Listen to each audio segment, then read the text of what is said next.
Hey everybody, it's GoblinX, and today we have the very first Draft Arena Open. This is a incredibly high stakes tournament on Arena. It costs 5,000 gems to enter, and you get absolutely nothing back until 5 wins, where you're only getting 1,000 gems back, and then at 6 wins you get 2,500 gems back. 7 wins is where it's really at, though, where you get qualified for Day 2. During Day 2, no matter what your record is, you will get your 5,000 gems back, and then the more you win, potentially if you make it all the way to 8 wins before you get 2 match losses, you could get $2,500. So this is a massive kind of Grand Prix-like event on Arena. Going to be a very high-stakes draft format, so it should be really fun to hop in and test our mettle against some of the more competitive players on Arena for some serious prizes. So without further ado, let's hop into this and see how we do. So the Day 1 event, in terms of how much you're playing, it does play very similarly to just a Premier Draft. It's just first to 7 wins or 3 losses will get you out of the event, but Day 2 is best of 3 only, and only 2 wins knocks you out, so it is important to keep that in mind. You could do best of 3 on Day 1 as well, if you are a bigger fan of best of 3 than best of 1, but I play mostly Premier Draft, so this is what I'm used to, so this is what I shall play here. So we'll see what we have in our opening pack here. We have Hamlet Vanguard, which is going to be good if we can pick up a lot of humans. By itself, it's just a 3-mana 1/1, so you really do want to make sure you have a lot of humans. This would be best in the green-white color pair. Seems pretty solid there. All of the werewolves in green are humans, and a lot of the white creatures are humans, like the Sigardian Paladin here.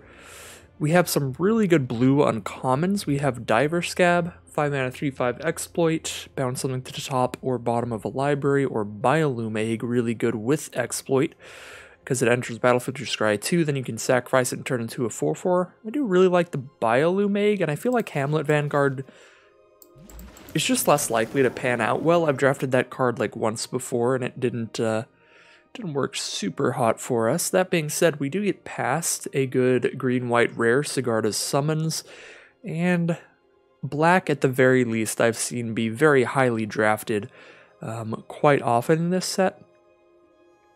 So if we get cut out of black, we won't be able to do blue-black exploit with Biolume Egg, although there will still be a lot of mono-blue stuff we could use to work with it. So we could take Bloodcrazed Socialite, being one of the best black commons, to try to go blue-black here. We could take Flourishing Hunter, one of the best green commons, for blue-green. Or just that Sigarda's Summons here. Sigarda's Summons is basically a Selesnya gold card. It's only really for the green-white deck. Had we taken Hamlet Vanguard, we could slam the Sigarda's Summons here, but I think since we didn't, I'd rather stay a little more flexible here and just take a mono-colored card, so I'll go with the Bloodcrazed Socialite here. We are really fingers crossed hoping that blue-black is open enough that we can go for it here, but if not, we can always move our colors around. So we have Gift of Fangs here, or Diregraph Scavenger, like both of these a good chunk. Probably going to take Diregraph Scavenger over the Gift of Fangs, just because Gift of Fangs does not work well against vampire decks. I have had that card come back to bite me a bit in the past, so I'll take the Diregraph Scavenger here. Nothing good in blue. These are both very mediocre in my opinion. I think Diregraph Scavenger might just be one of the best cards in this whole pack, like this, Ripsaw, Ruler Recruit maybe, Gift of Fangs. So take that Diregraph Scavenger here. Alright, again, we don't see any good blue. Alchemist Retrieval isn't very good, so even though Wandering Mind, it could be a good sign for blue-red, we haven't seen anything in just flat-out blue. So here we have Gift of Fangs, Circle of Confinement for good cheap removal. Circle I think is probably better than Gift of Fangs, because it can kill most of what the Fangs can, killing small creatures. And it can kill some things that the Gift of Fangs can't kill, such as vampires, of course. I think I'm going to go Circle of Confinement here. I'm not so sure blue's that open. It's also pretty early to tell, but pick 2 and pick 3 and pick 4, we certainly haven't seen just any good blue cards in the packs. Could also take Kindly Ancestor. That is an excellent white common. Yeah, again, kind of just some nonsense in blue. These are both pretty filler. Like, I've played them before, but not excellent. Whereas Cigar's Imprisonment looks excellent here. Definitely pretty late for that card. Just a super good removal spell. Always important to pick that stuff up pretty highly. There's also Courier Bat and Desperate Farmer in black. These are both going to shine in the black-white color pair, where you do care about getting some life gain synergies. Of course, the Desperate Farmer being a lifelinker and the Courier Bat profiting off of gaining life. So it's nice to see those late, but we're still going to take the removal first. Alright, Doom Dissenter and Bloodcrazed Socialite pretty late in black. Love that. Drogskull Infantry in white is quite solid. So, black might not be getting cut this pack. So I'll take Bloodcrazed Socialite here. Again, not a super huge fan of the blue going on here, although this is definitely higher quality blue than we've seen in some of the other packs. All three of these are slightly above mediocre in my opinion. But they're kind of for pretty specific roles, pretty specific decks.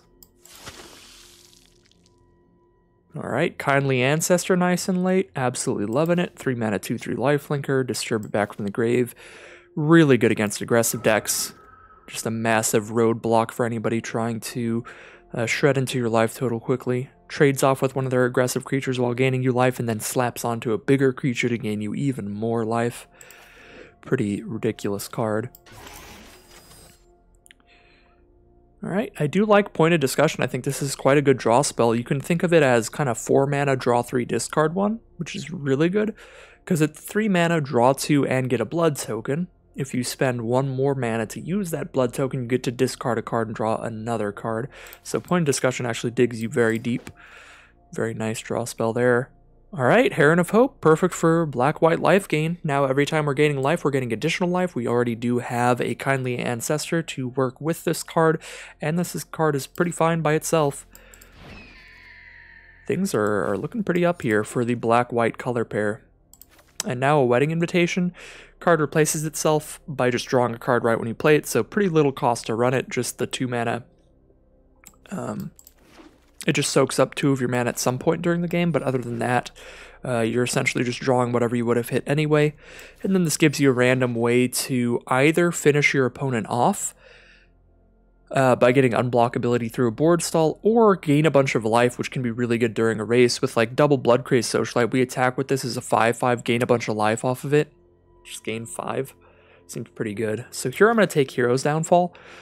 Black and white seem more than open enough to stay committed to these colors. Green didn't seem super open, but I also wasn't paying a ton of attention to green, so maybe you could just take Averbrook Caretaker, as it is one of the best bombs in the format, and try to really pivot into that. But I feel like black and white are pretty open. We already have a pretty solid deck for black-white. We just stick to our guts here, stick to what is definitely something that we've confirmed is open, and try to make the best, like, consistent deck there, rather than trying to completely hop around and change our game plan at this point, I think.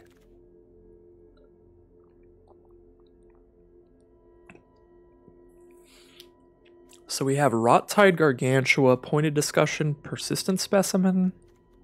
We don't have any exploit yet for the Specimen. We don't have any... Yeah, we just don't have a lot of ways to use that.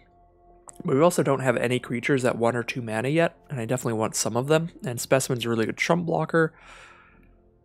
We already have some big kind of game-winning creatures. The Bloodcrazed Socialites just hit like an absolute truck. So I'm not sure how much we need the Gargantua. We already have a Pointed Discussion for some card draw. I kind of think I'm just going to grab a Specimen here, weirdly enough. Just want to make sure I have some cheap creatures, even if they are a little mediocre. Parish Blade Trainee is definitely very mediocre. I'd say this is almost definitely worse than the skeleton in our color pair. So I'd really rather not play this, because it's only good when you're on the aggressive. If you're on the defensive, it's just a 2 mana 1/2 to block with, which is a super bad deal. So unless you're specifically like the color pair that has a lot of combos with it, I wouldn't really run it, and we're definitely not. So I think I'm just going to take like a Blood Fountain here. honestly, for some late game recursion, or the Desperate Farmer. But Desperate Farmer can be a little difficult to flip, especially when we don't have a lot of 1-2 mana creatures in our deck. Yeah, it's probably going to be pretty hard to flip this Farmer in our current build, so I'll just grab Blood Fountain. Alright, now we do have Grisly Ritual for great 6 mana removal, or Mind Leech Ghoul to get our first 2 mana or less creature that I would actually enjoy. So we have Diregraph Scavenger, sorta removal against ground creatures, being a Death Toucher, that's 1. We have Hero's Downfall, that's 2. Sigarda's Imprisonment is 3. Circle of Confinement's 4. So 3 if you don't count Scavenger removal spells at kind of the start of pick 2, or pack 2 here. I think I'm going to take Mind Leech Ghoul. Having like literally 1 creature at 2 or less mana has me very concerned about just losing to aggressive strategies. I want to just grab some 2 mana 2/2s at this point, even over Grisly Ritual. Grisly Ritual is removal, and you want to make sure to have a lot of removal, but it's also just the most expensive removal. So it's probably like the only removal spell in these color pairs that I would pass up, and the only reason I am passing it up is because I really need to fill out my cheap creatures here, and I'm just going to do that again here, I think, Mind Leech Ghoul. Although we could take Gift of Fangs here. I guess I just proved myself wrong here. I would probably pass up a Gift of Fangs as well for another 2-drop creature, just because it is so bad when we run up against vampires. Well, I don't know. I think actually I'm going to take Gift of Fangs here, because even when we run up against vampires, there aren't going to be a lot of decks that are so synergistic that even if we're playing against black-red, that literally all their creatures are vampires. Like, they probably have a filler Ridgewolf for something here or there we could kill. Actually, yeah, still looking for 2 drops. We'll take the 2 mana 2/2 Vampire Slayer here, even though its text doesn't do a lot. Vampire Slayers are a little awkward, because a lot of the vampires that are bigger than 2 toughness just have menace anyway, so you already have to double block them. So the special text on this being able to just kill any vampire doesn't come up too often. I don't love the Ragged Recluse, but if we can get all the 2 drops that we need out of this pack, then we can just pick anything we want in pack 3 and be happy with it. We have 4 creatures now at 2 mana or less, so I'm definitely feeling a lot more comfortable about our curve at this point. Definitely not playing Phalanx, definitely not playing Dreadfugue, so Trainee it is, but I'm slamming that in the sideboard.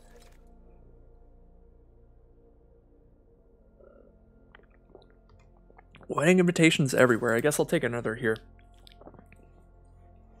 I don't think I'm going to run double Blood Fountain.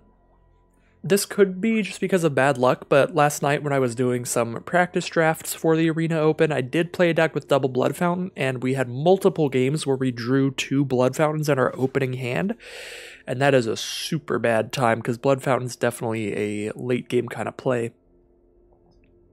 It's not really a 1-drop, it's more of like a 5 mana card, because you're not actually getting anything out of it, getting much out of it until you're cracking it. Take another point of discussion, but Beguiler's been fine. I could play a deck with like 1 Beguiler. Ooh, nice late Mind Leech Ghoul. Get in here, work with our Persistent Specimen, potentially. Alright, what do we have now? Parasitic Grasp. Cheap removal, pretty similar to what it can kill to Circle of Confinement and Gift of Fangs, so it might be a little bit redundant. I think if this was a Bleed Dry, I'd slam it down, but Angelic Quartermaster is an incredibly powerful finisher, and we don't have any 5 mana cards. We don't have any like big finishing cards outside of Bloodcrazed Socialite right now, so I think Angelic Quartermaster is really filling a role that we're missing here, and it's very powerful at it.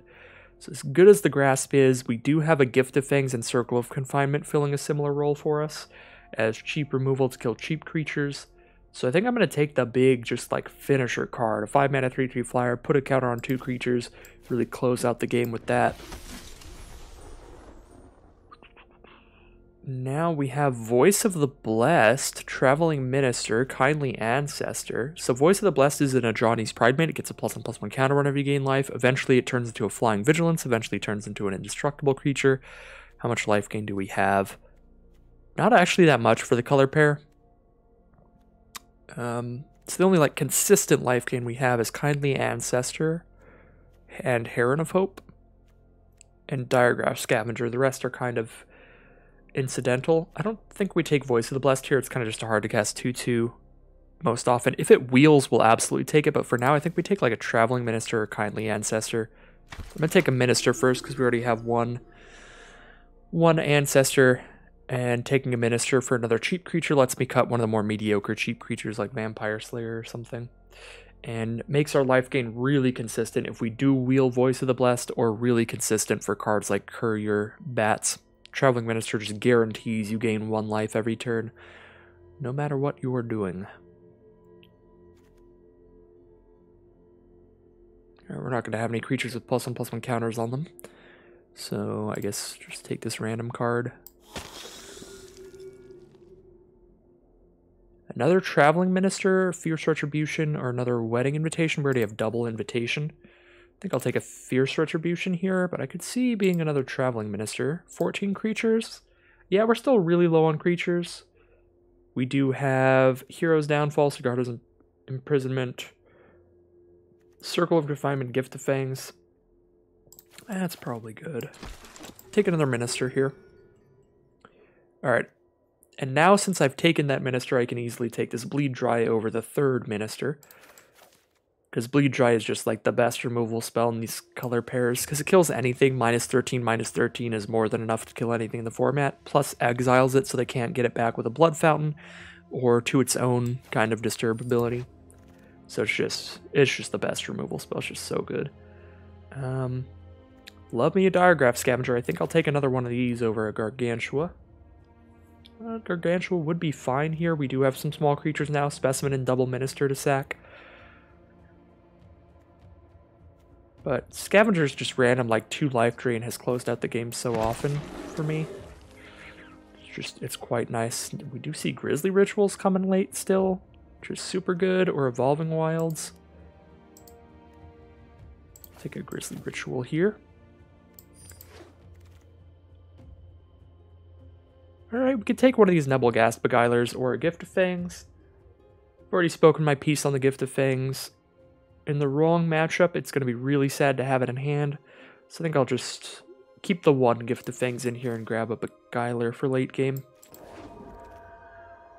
And that'll be like our 17th creature. Pretty easy Evolving Wilds here, but Shield Basher is really good on the aggressive, but it's really bad on the defensive. So kind of a coin flippy card in that sense. On the aggressive, obviously, you just get to keep attacking in with it and it never dies, but on the defensive, it dies very easily if you're trying to block with it. I guess we do get a Gift of Fangs anyway.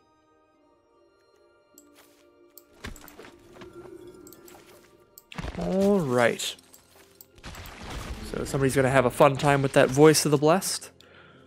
If we'd gotten a couple Traveling Ministers in the earlier packs, I think we'd slam down that Voice of the Blessed, but we didn't get a Traveling Minister all draft until after we passed up on Voice of the Blessed. That's the best combo for it, because it's the only way you're like guaranteed gaining 1 life every turn. So it is awkward to pass up on the Voice of the Blessed and then end up seeing like 3 Traveling Ministers in the same pack. But it does happen. Sometimes it happens. So let's see what we got here. So very consistent black-white strategy here.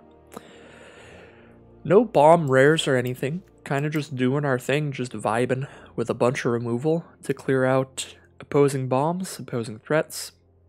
Seems good to me. We have double Minister and a Specimen on 1 mana, so if we want 5 or 6 2 mana or less cards, we get to cut multiple 2-drops, so I like cutting the Recluses, maybe the Vampire Slayer. Sure, we do have some blood tokens. We've got 1, 2, 3... 3 at 3 mana or less, 2 at 4 mana, but the Socialites, we really want to sack them to the Socialites. I've played decks with like 13 or 14 blood producers with Ragged Recluse in them and still had it be just kind of a slow card. So when I have a lot less than that much blood, I'm really not super interested in the Recluse.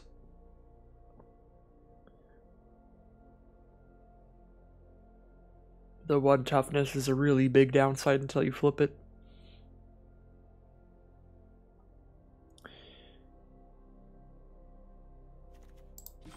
mean, that being said, we only have 17 creatures here.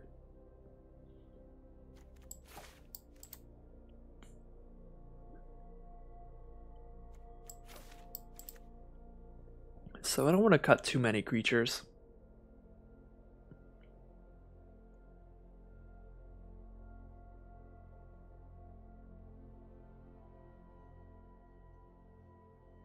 Probably cut the wedding invitations. They're pretty filler. But the life gain combo with the socialites is pretty good, but those are kind of the only vampires in this deck, so it's kind of just trying to find the lethal. We don't have a lot of high power creatures either to combo with it super well and like break in for a bunch of damage. A lot of our biggest threats are already evasive, you know, menace, flying, stuff like that. This looks like the kind of deck that's just trying to clear out anything that they have that's big enough to block what we've got going on and just attack with our mid-range, mid-size evasive threats. So yeah, unblockability doesn't seem super necessary here. We can cut the invitations. 4 more cards to cut now.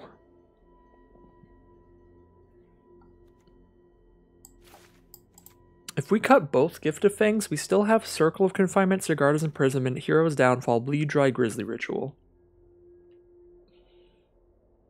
I don't know about cutting both. Maybe cut one. But then, I guess the other thing to think about is if we cut Grisly Ritual, we still have Bleed Dry, Hero's Downfall, and Sigarda's Imprisonment. These can all kill anything, just like the Grisly Ritual can, but they do it all cheaper.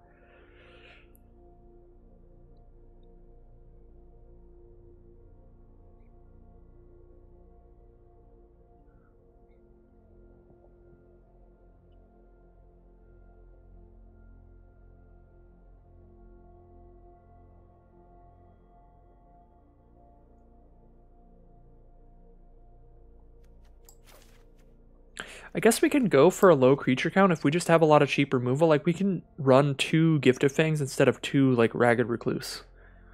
You know, and then they kind of do the same thing, where they're just going to trade off for an early game creature from our opponent most of the time. Right? And then we just need to cut 2 more cards. Scared about that matchup against vampires, but hopefully we just annoy them to death with life gain. Like, they're just trying to out-aggro us while we're gaining life with Ministers, Kindly Ancestors, Diregraph Scavengers. We still have removal that's good against them, like Circle of Confinement. Just not as much as we would in other matchups.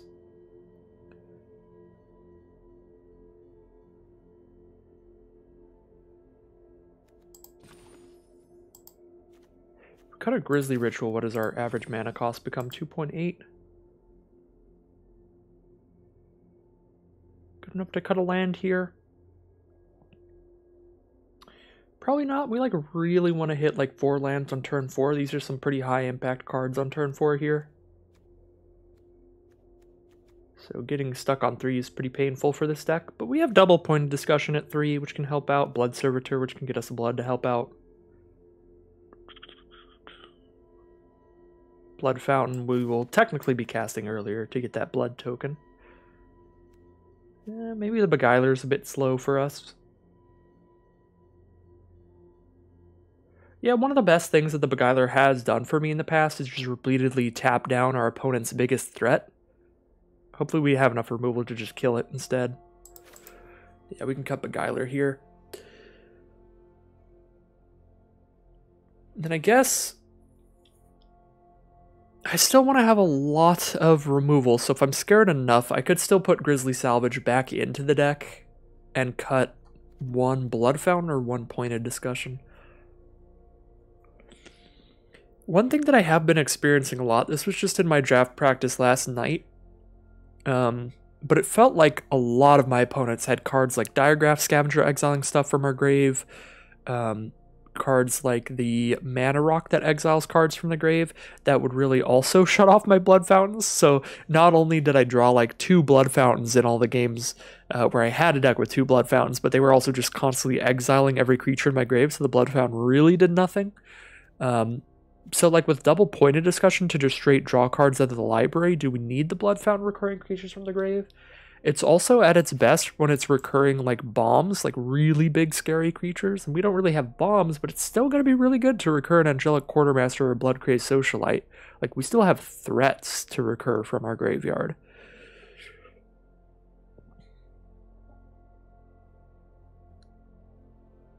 I think I'm gonna throw in the Grizzly Salvage and cut one of our 3-mana draw spells for now.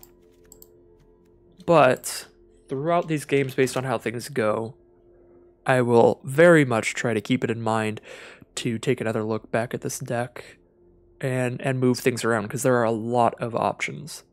If Gift of Fangs ends up being absolutely terrible in the Vampire matchup, we could cut one of those to throw back in another point of discussion.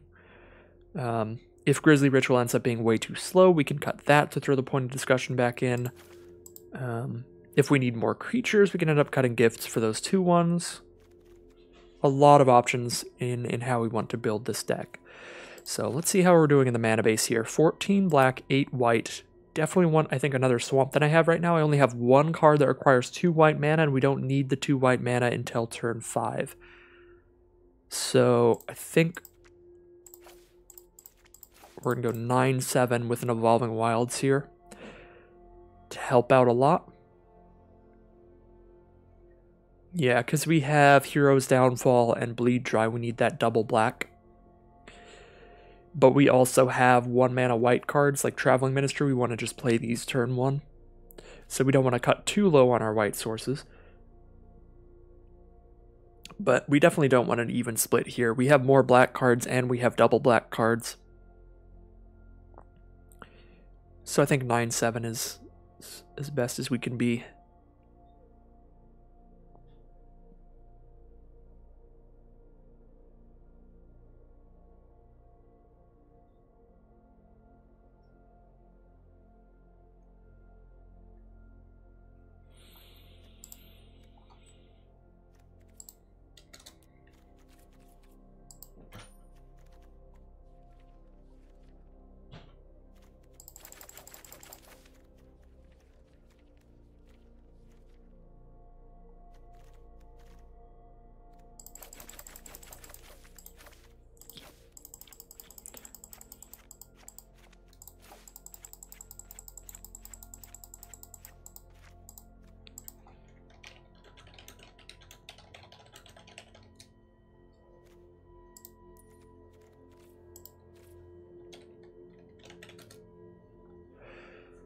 Alright, so here's the deck that I'm going to be going with at the start here. But again, we can absolutely make some changes to this between rounds. But I think I like this kind of meeting it in the middle here, but loading it up with literally every piece of removal that we've drafted. I could see cutting the gifts, because we do have the early game creatures to be trading off at that point. And those can't kill bombs, really. But then I could also see cutting Grizzly Ritual, because it's our slowest removal spell, and we have quite a bit of them.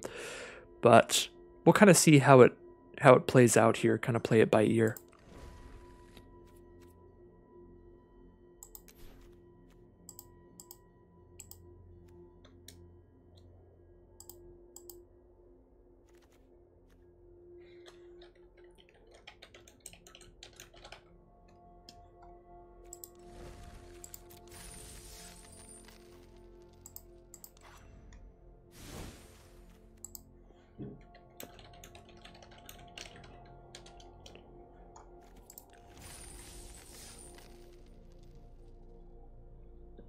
Alright, so let's head into round 1.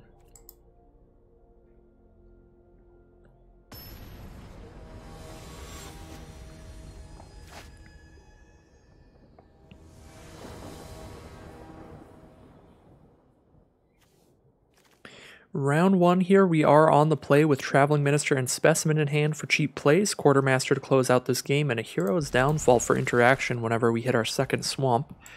Certainly a keep, I would say.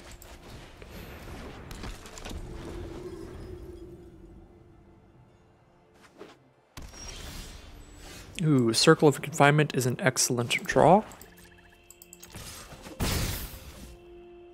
Some more cheap ways to clear out their creatures. I'm going to start this off hitting for 2 a turn. They are red-white, but do not have a turn 2 play here. So we're going to start using Minister to buff the Specimen. It gets in for just as much damage that way, but we gain the life each turn. Gluttonous Guest from our opponent. They get a blood token. Whenever they crack a blood, they gain a life. That is going to be a brick wall to try to get through here. So I'm probably going to Circle of Confinement that because it's a cheap creature. Hero's Downfall would kill anything they have. Circle will only kill stuff that or cheaper, that much mana or cheaper. We know they don't have anything cheaper because they didn't play anything until turn 3, so not much else the Circle is going to hit for a little while here. So we might as well clear that out of the way so we can stay aggressive here. Keep getting our early game chip damage in.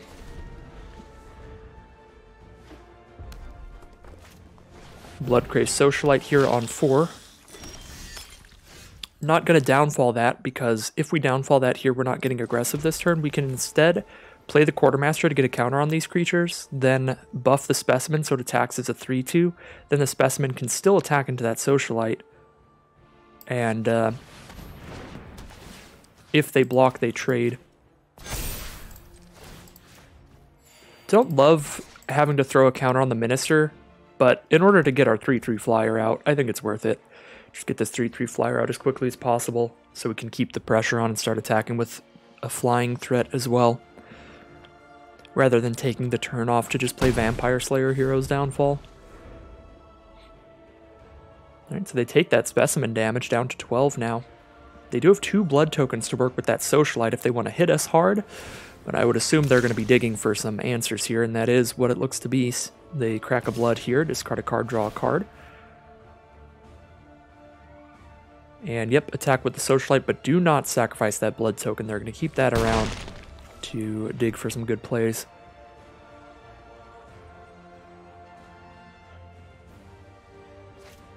And a Markov Retribution to kill the Flying Quartermaster here. So now I'm actually just going to attack with both of these, because if I buff Specimen, we deal 3 damage to them, but if I attack with both, we deal 4 to them. I'd rather deal 4 to them than deal 3 and gain 1, because their life total being lower is more relevant than mine being higher.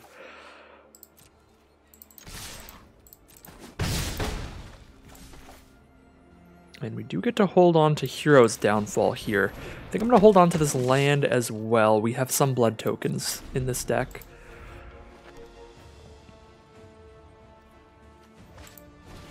Doomed Dissenter from our opponent is going to be a pretty annoying blocker. It can block twice, and the second time it can kill a Specimen. The 2-2 body there. Crack a blood again.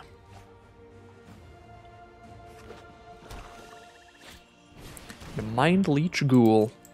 Make me discard a card. I'll discard this Plains. So that is another thing that's worked really well, just holding on to the land here. Now our opponent gets basically no value off the Mind Leech Ghoul. Does immediately make the Dissenter a 2-2 though, so it does make the Specimen trade off immediately. I think at 20 life, I'm at a hardy enough life total to just hold on to this Hero's Downfall for now in case they play a bigger bomb. But we might pretty quickly get to a point where we need to downfall the Socialite.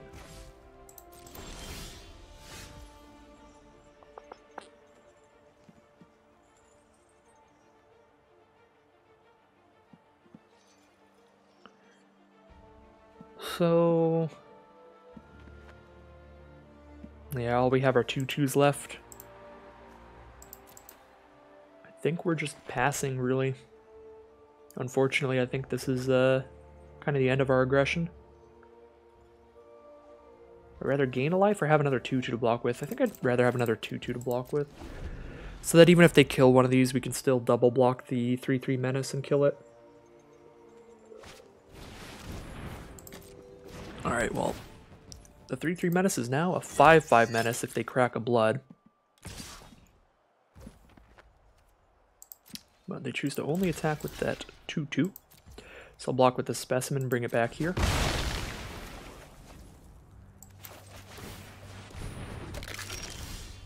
Another Traveling Minister.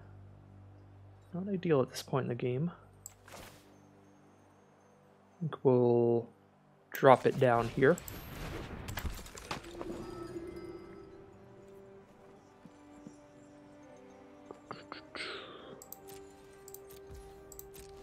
I think we've drawn all of our cheap creatures. Actually, no, we have one more card that costs 2 or less we could hit here.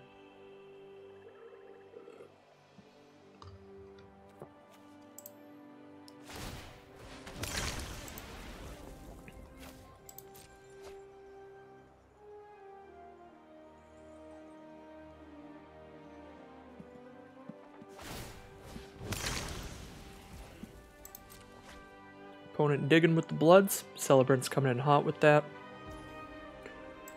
Might have to downfall the Celebrants here. Although, you know, Vampire Slayer with Persistent Specimen is actually really good. Because the Specimen's just going to come back anyway. So I can just double block lose just the Vampire Slayer here.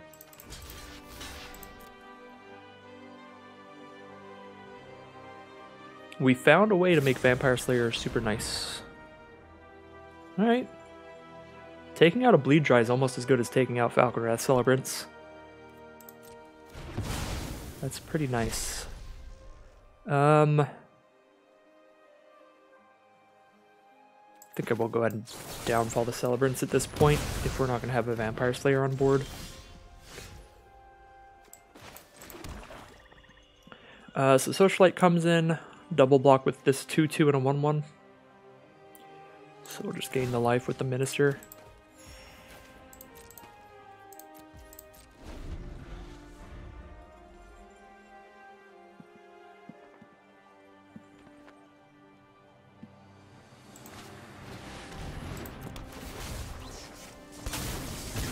I'll take that trade. 1/1 for 2/2. I guess our 1/1 has a really annoying ability though. Their 2/2's got nothing. It's a pretty fair trade, I think. Super easy block here. Again, just trade Traveling Minister for Socialite. Specimen keeps coming back to block Gargantua. Alright, things are pretty stable here. Specimen blocks that 5/4 every turn. So we just need to draw something before our opponent does. We've worked through all of their blood tokens.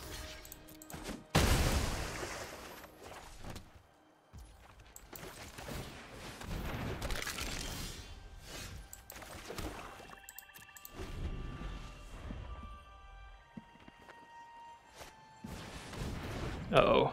If they get any more blood tokens, every time they crack one, they get a 2/2 zombie now. Pretty good card.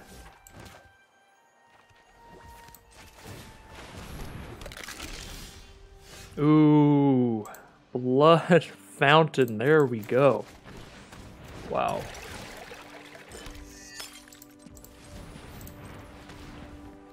Yeah, that seems absolutely excellent here.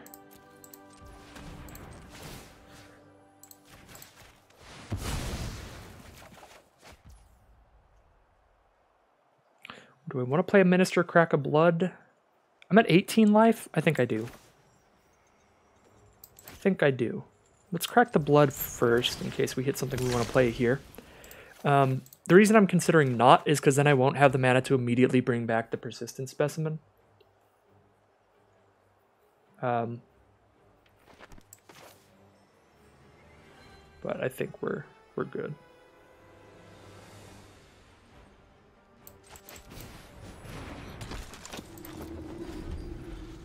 Just take one turn off of Specimen.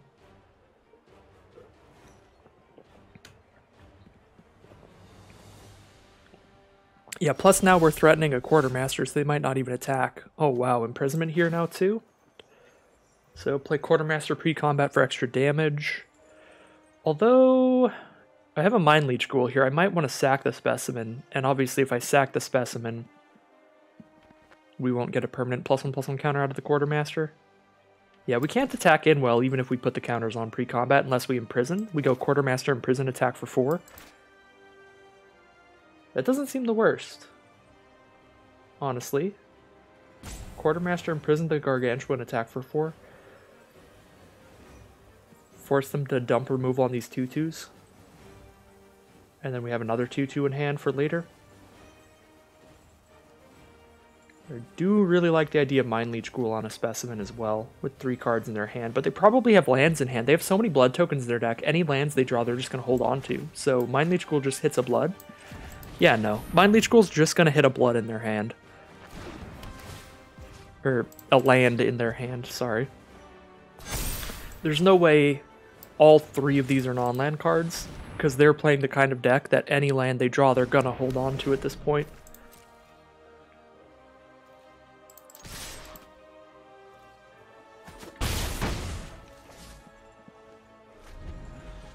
So exploiting with Mind Leech Ghoul is just not actually going to be any value. It's going to be similar to their Mind Leech Ghoul on us earlier that hit a land.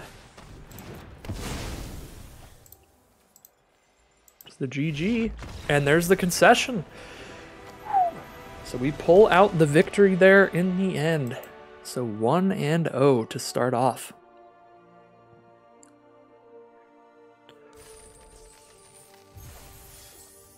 All right. Blood Fountain coming in clutch off the top. Take another look at the deck here as we think about that matchup. We drew a lot of cheap creatures, not a lot of big ones, but I think that was just kind of random distribution coming into play there.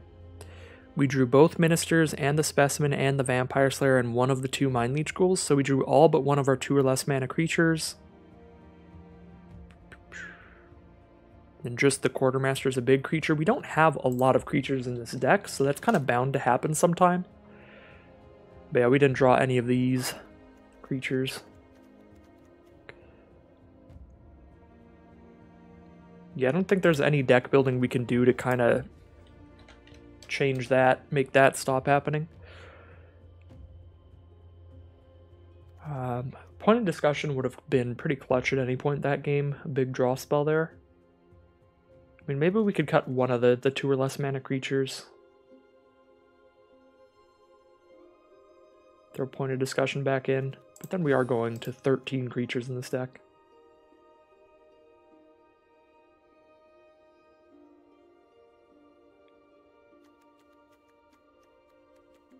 Yeah. I'm going to run it back here.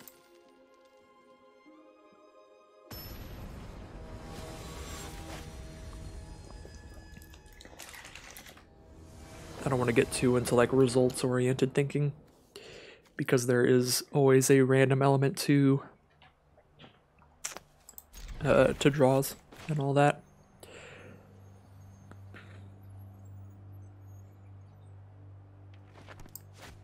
And statistically, I think, you know, 6 creatures at 2 mana or less, like that's fine. That doesn't seem like too many low impact cards late game to me. Get in there, Minister. My little Jehovah's Witness.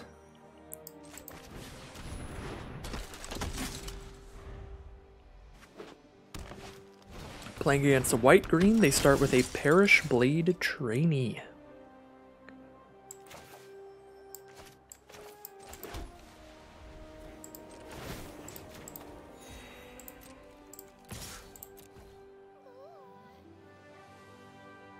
Start hitting for 3 a turn here. Then we'll play a Mind Leech Ghoul as well, potentially hitting for 5 next turn if we can imprison their next creature they play. Definitely not going to sacrifice the Traveling Minister, because the Traveling Minister's ability is allowing our 2/2s to attack into 3 toughness creatures if they play one. So just an ability that's a lot better than it looks, letting your creatures attack up into better cards. And potentially even trade up into them. Nice from our opponent, as they are stuck on 2 mana here. And a GG, are they just going to scoop them up here? I don't want to preemptive GG our opponent. That would be rude, so I'll just wait until the game is 100% over here.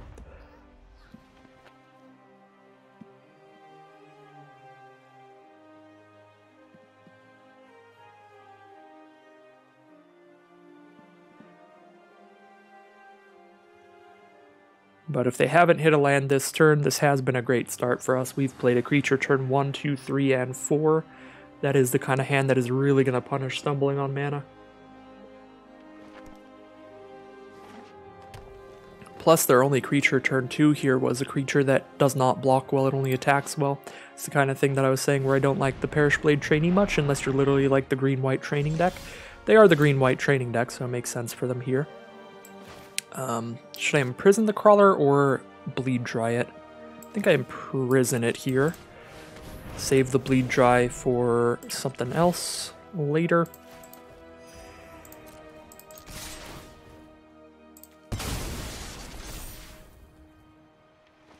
We're hitting for 8 damage here, or we're hitting for 10, putting them to 1.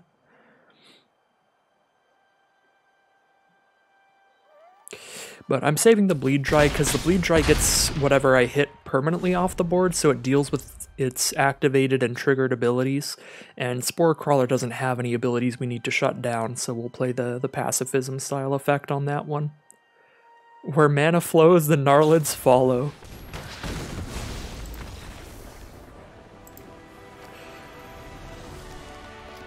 That's a nice voice line for when you unfortunately get mana screwed as our opponent did there. So rough game for our opponent, but for us that'll lead us into 2-0 to start off the Arena Open event. We're on our way to the 7 wins needed.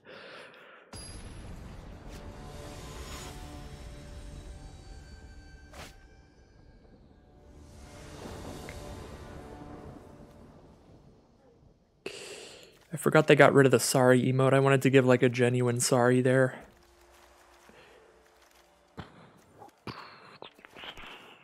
This has got to be a mulligan, right? Mono black hand, no plays till turn 4 unless we hit exactly a plains. Opponent is on the play though, so we're on the draw. I'm a mulligan.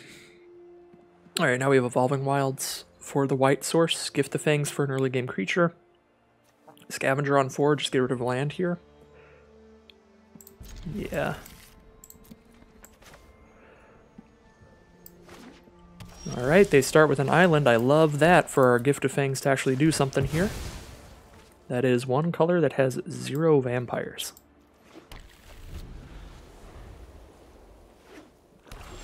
Blue-black. Black has some vampires, but if they're not black-red, they're probably not like vampire tribal or anything. So blue-black, Biolume Egg, turn 3. I am scared. The blue-black exploit deck can make great use of the Biolume Egg. They get to scry 2 here, then they get to exploit it. Basically get a free exploit next turn, because they exploit the egg and still have a creature on the board, the creature that they get being a 4/4.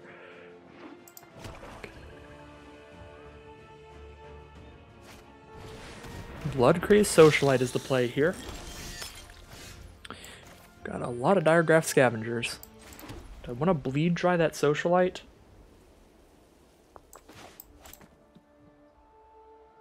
Not particularly, but I have a Grisly Ritual when I hit 6 mana as a backup. And I can't really block it well. And I guess if I play a Scavenger, I can double block it fine. Sure. We'll hold on to the bleed dry here.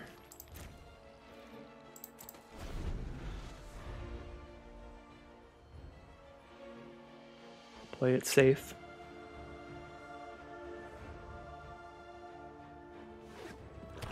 Because, yeah, even if we bleed dry it, we're not really getting aggressive. We're just starting to gain 2 life a turn, attacking into their 0/4, I suppose. They have instant speed removal. They kill the Death Toucher and then kill the Ancestor here. Parasitic Grasp. Alright, fair enough. We do get a removal spell out of the way that way. Hero's Downfall, and now we definitely have redundant removal to deal with Socialite. Rather play a Scavenger first, though, because I can start attacking with that and putting some pressure on them.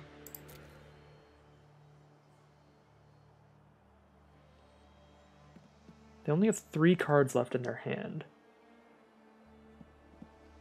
We're at 22, we're going to go up to 24. We're going to go to 24 life here. Let's get the Scavenger on the board first, I think.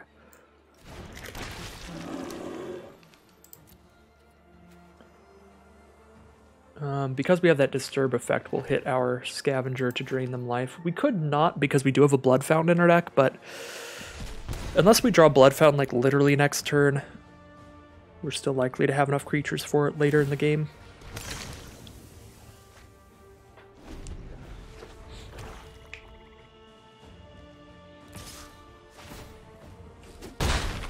Alright, so they're hitting us for 3 a turn, we'll hit them for 2 a turn. Oh no, oh no. Not if a Fellstinger's coming down. Fellstinger sacrifices a 0/4, now they have a 3/2 Death Touch and a 4/4, and they draw 2 cards, lose 2 life. These are the kind of absurd combos exploit decks are capable of, and we are in a bad spot here. We really want to top deck a Swamp, I think, so we can kill Fellstinger with a Deadweight and hold up an instant speed removal spell.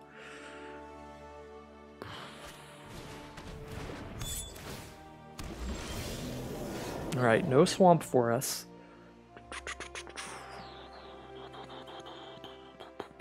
But we can block the Serpent with a Death Toucher, we can kill the Stinger with a Gift of Fangs, and we can play a Vampire Slayer for another blocker here.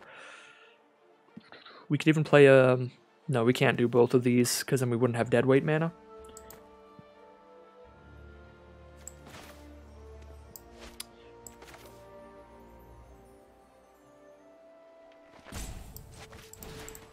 Yeah, we'll shoot the Fellstinger and play another blocker here, I think.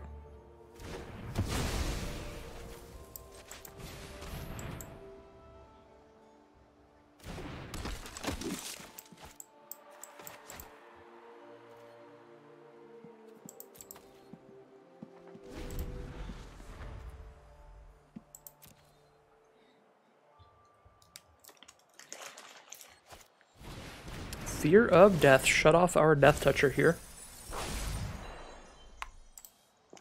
Still gets a block off at least. Oh, and they mill a Cobbled Lancer, so they get to draw a card off of that as well.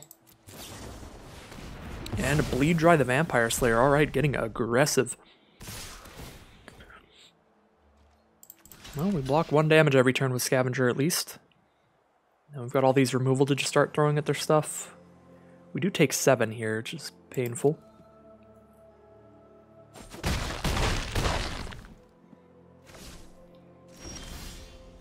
Heron of Hope.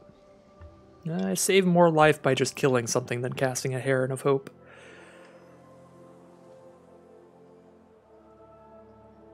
I think it's going to be a downfall over a Bleed Dry.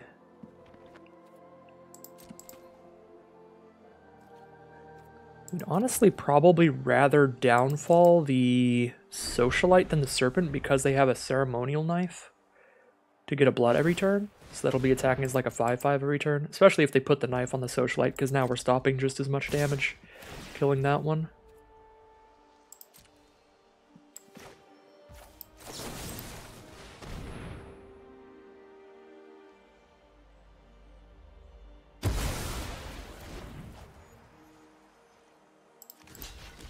Take 4 down to 10 now. 5 mana available. This is the problem with not using Bleed Dry, though. I should have considered this if I had used Bleed Dry instead. We could potentially Hero's Downfall and use Kindly Ancestor here. But actually, no, that's not really a fair assessment, because there's nothing to put Ancestor's Embrace on right now anyway. So do we Bleed Dry the 4/4, or do we just play a Heron of Hope here? Take 4, go to 6.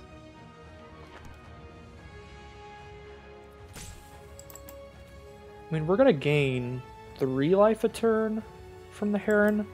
Yeah, no, the Serpent is going to outrace us. We probably have to Bleed Dry the Serpent.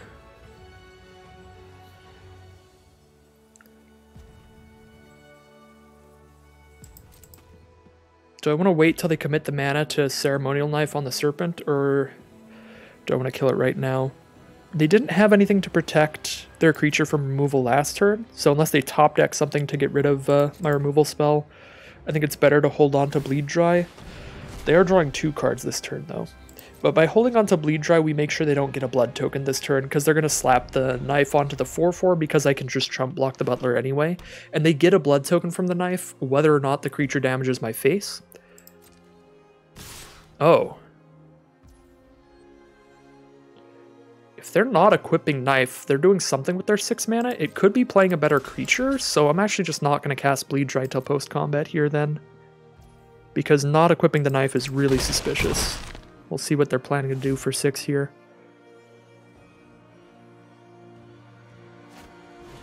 Repository Scab plus a 2-mana spell. Alchemist Retrieval. Parasitic Grasp. This isn't a human, though. We'll see. Oh, they can sack the Undead Butler to the Scab, which brings back a Socialite or a Fellstinger or something. Wow, yeah, that's rough. Do I have to Bleed Dry the Butler? If I Bleed Dry the Butler, I'm essentially Bleed Drying a Socialite or a Fellstinger. And those are huge, huge threats here, down at 6 life.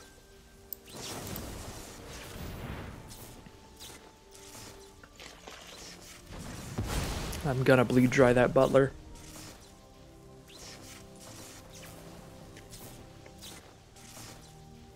See if they do crack the Scab itself still. They do sack the Scab to its own ability, get back a Bleed Dry, I guess, or a Grasp or something, to get rid of our blocker. Yep, Bleed Dry it is. 1 land and we can Grizzly Ritual the Serpent and their board state is cleared.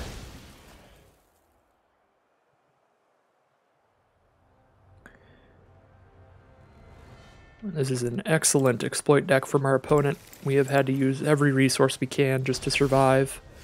There we go. Ritual Serpent while they're tapped out. They still have 3 cards in hand, though, from the value they've gotten off of cards like Fellstinger.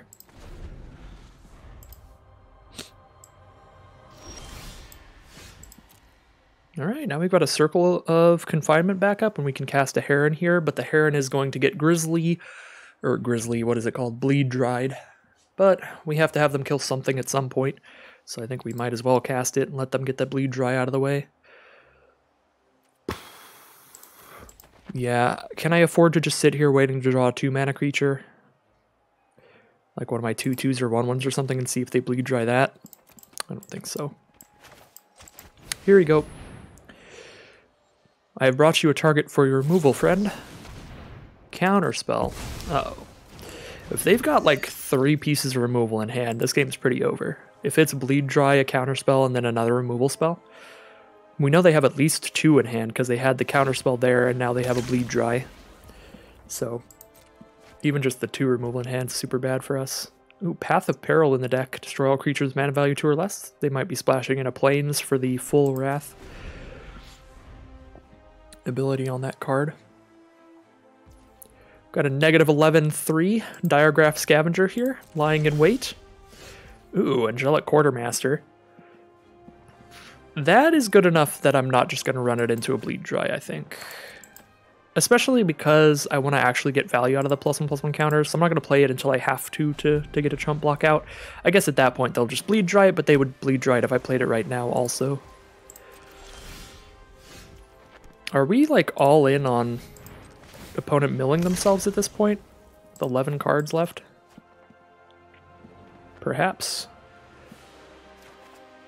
Gift of Fangs. I think I hold on to that for now, but if they play a creature that's too big for Gift or Circle, then we discard the Circle, or not the Circle, the Gift, to draw a card.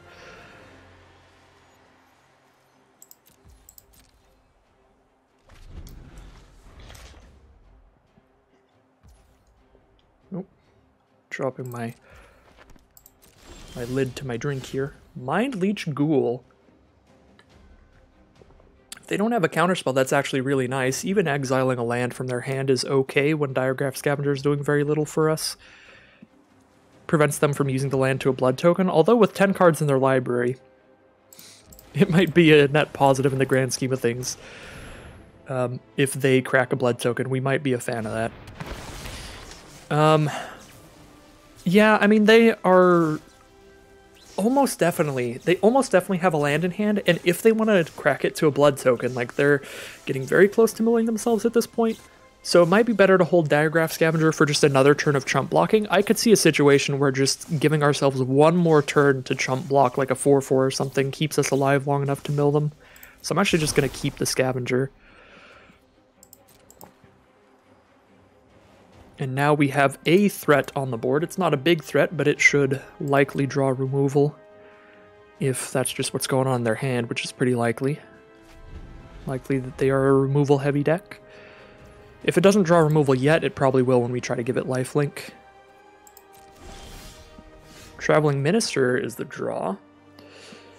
So if we try to give it lifelink, we won't have the mana to cast a Quartermaster afterwards, but with how many cards they have in hand, the odds of them having a second removal spell are pretty high.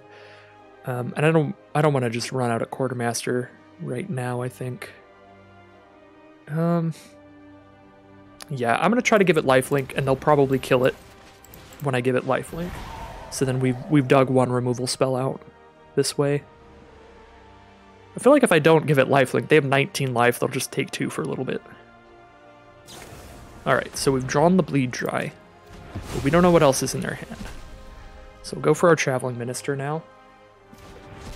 I think at 6 life, this is good enough to not crack to a blood.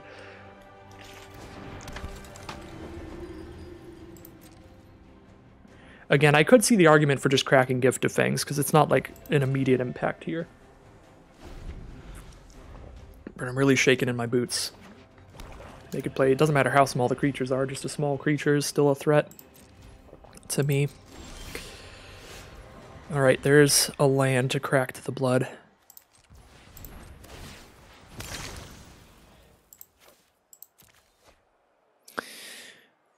I might rather gain a life than deal a damage to them when they're at 19.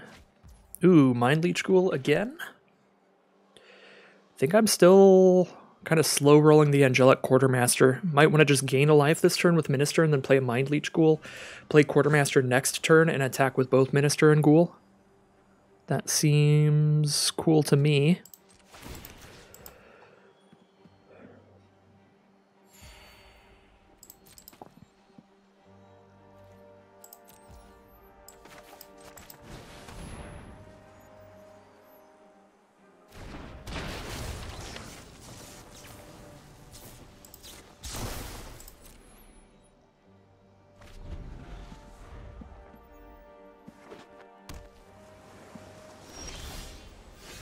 Ooh, Blood Fountain is the draw. That makes just slamming down Quartermaster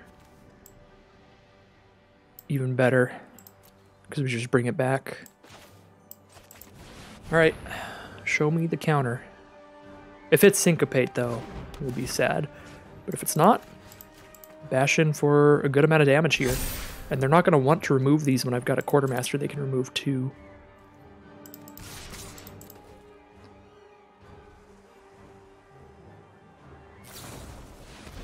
Alright, so they do have the Bleed Dry to use on the Quartermaster here. I guess Bleed Dry does work. See, this is...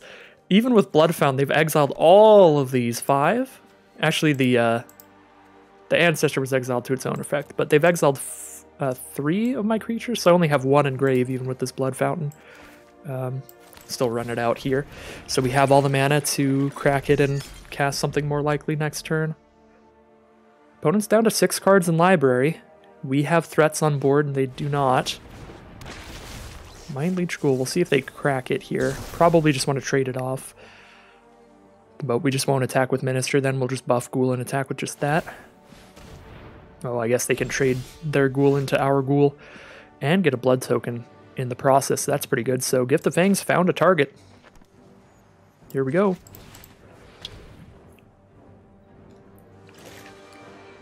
Gift of Fangs has discovered a target.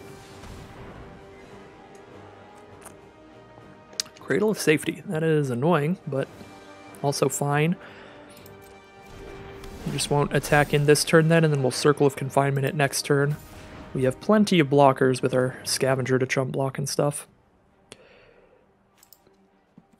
Just a Heron of Hope in our graveyard. Don't think I'm cracking Blood Fountain here. Kind of like playing Specimen, gaining a life, passing turn.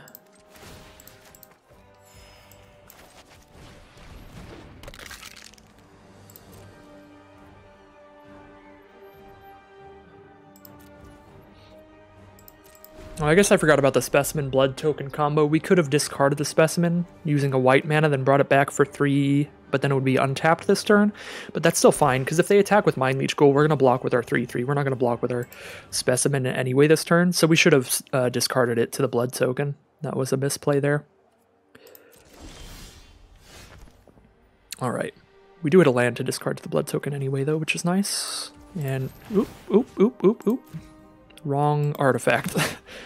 And I will do that pre-combat to make sure we know all of our options here. Okay. And then I think I will be circling that ghoul to get in for max damage.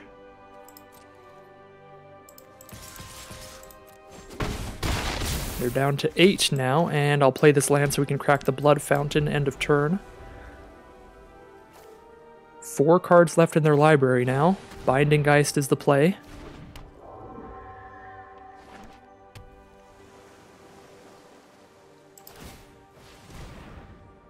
I only have 1 creature in my graveyard, and I have no more cards in hand. Do I want to crack Blood Fountain for a single 2/3 flyer, or wait till I attack in, then crack it post-combat here? I probably crack it post-combat. Card advantage is going to matter a good bit here, I think. Because we're not going to attack with the flyer next turn anyway. So if we do it post-combat, we can still play another creature after cracking it. We have enough mana. Yeah, and now drawing a land, we have enough mana to even just recast the flyer after cracking the fountain. Alright, so this trades into Mind Leech Ghoul, and they slap Spectral Binding onto something, I'm assuming is what's happening. We attack all 3, they could trade there and take 4. I think we attack all 3. Although being at 8 life is a little scary against a 4-power creature. Not that scary.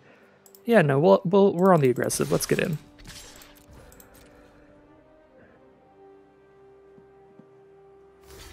Alright, so they're going to trade with Mind Leech Ghoul, take 3 down to 5.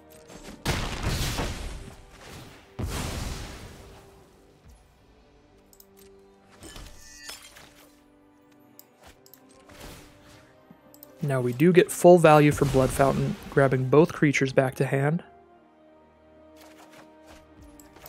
Cast our Heron of Hope.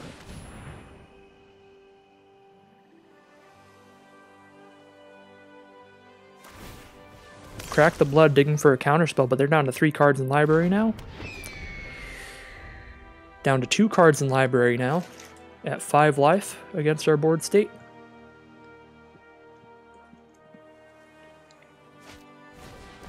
There's the Spectral Binding on our flyer. And a Bloodsworn Squire. Which hilariously rhymes. So we can't attack into the Squire well. So we are probably buffing the Heron of Hope to attack for 1 in the sky here, and we gain a bunch of life with Heron of Hope's ability. Yeah, and since I'm not attacking with Specimen, I'll crack it to the Ghoul, see what their last card in hand is here. Do that pre-combat, just in case it's a removal spell, so they have to just throw it at us and we know exactly what's going on.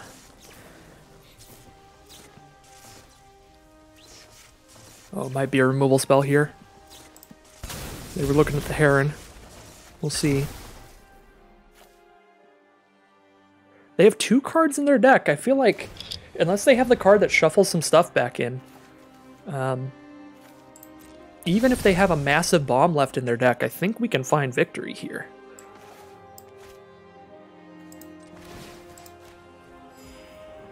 Oh wait, they tapped the Bloodsworn Knight. I should have attacked. I didn't even realize. Could have got more damage in. But they're milling out anyway. But there's another misplay right there. I was like, oh yeah, discard the card, because I was going to make them discard it anyway. But no, they tapped the Knight to do that, so I could hit for 2 instead of 1 damage. I guess it's only 1 damage, not 3 damage that I missed on. Because the Minister had to tap for the Hope to hit for 1. So it might still be best to attack with Heron of Hope, because it does gain us 4 life instead of gaining 0 life by doing that. Ooh, Blood Fountain, but they've got 1 card left in library.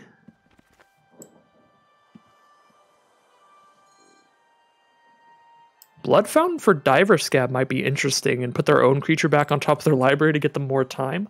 But we have a board state here where it's going to be really hard to survive several turns. or not really survive, but it's going to be hard for them to kill us through our board state before they mill themselves. So Biolume Egg and Repository Scab it is. So they can get the 4/4 out of the Biolume Egg, and Repository Scab gets a instant or sorcery out of their graveyard. But just one card left in deck. Scry it to the bottom, I see. They don't like the one card left. Scrying with one card in library is always funny. It's like, I'll put that on bottom, or I'll put that on top. Alright, there's the concession. We had to fight through their entire deck there and barely scraping it out with some life gain in the end to make us feel kind of comfortable. What a game, 3-0 to start off day one of the Arena Open. And again, I don't see any obvious changes to the deck. It has ran pretty well here.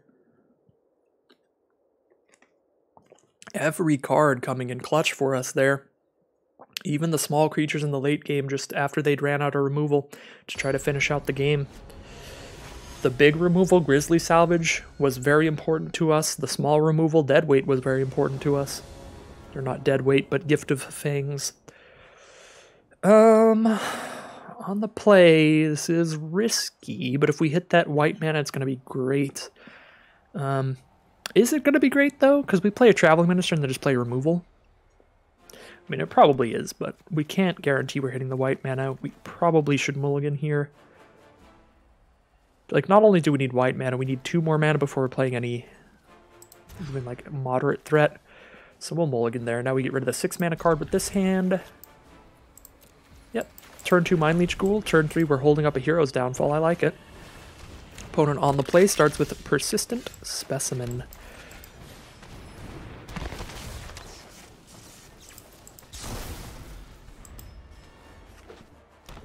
Or on the draw. On their first turn, they start with Persistent Specimen. Alright, so Persistent Specimen into Undead Butler. They are black-green. They have milled a Brambleworm, so they're going to start this game with an extra 5 life here, unless they want to bring that back from their grave to hand instead. Could attack in. They can go for the double block, bring it from their grave back to hand. Either of these two late-game plays. I don't think we attack in. Sure, if they double block, I can go for a Hero's Downfall, and then it's like, ooh, I got him, I killed both their creatures, but the problem is one of their creatures brings itself back from the grave, and the other brings a better creature back from the grave. So these both, like, they're totally fine with either of these dying. Now, a Crawling Infestation from our opponent, so whenever one of their creatures dies, they get a 1/1. Or whenever a creature gets milled from their deck. But they only get 1/1/1 per turn, so technically, yeah, really good combo with Persistent Specimen, because it doesn't have to be a creature getting milled, it can be a creature leaving their battlefield. So if they have just a bunch of extra mana, they can start attacking with Specimen for chump attacks just to get 1/1s. So Bleed Dry is nice here on like Undead Butler.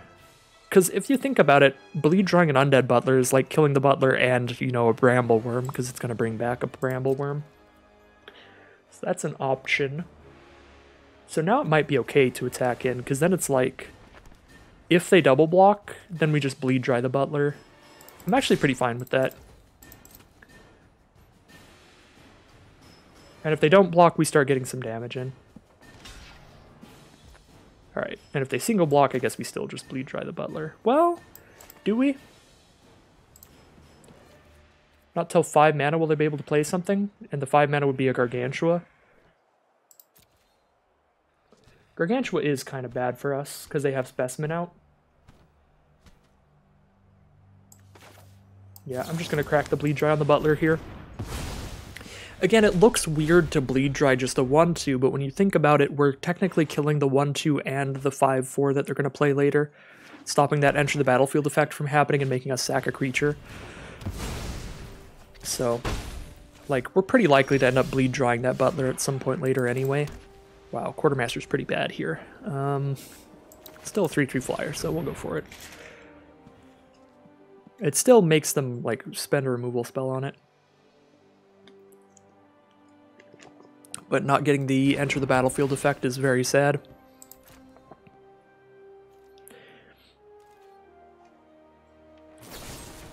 Thanks to the Gift of Fangs from our opponent on our 2/2.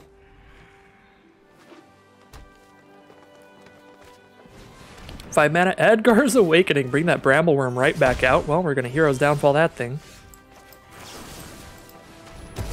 Get off the board, please. Thank you. So 1 card in hand now.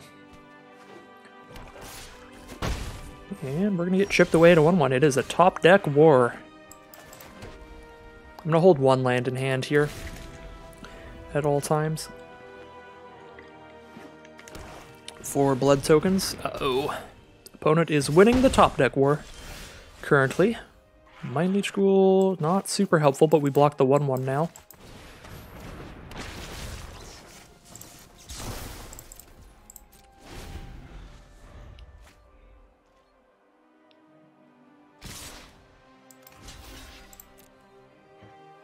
I guess they get a 1-1 out of it with Crawling Infestation.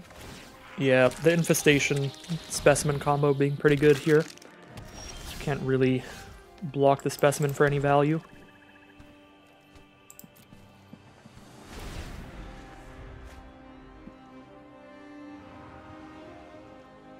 Surprised they're not getting aggressive and just milling themselves for more 1-1s here at this point.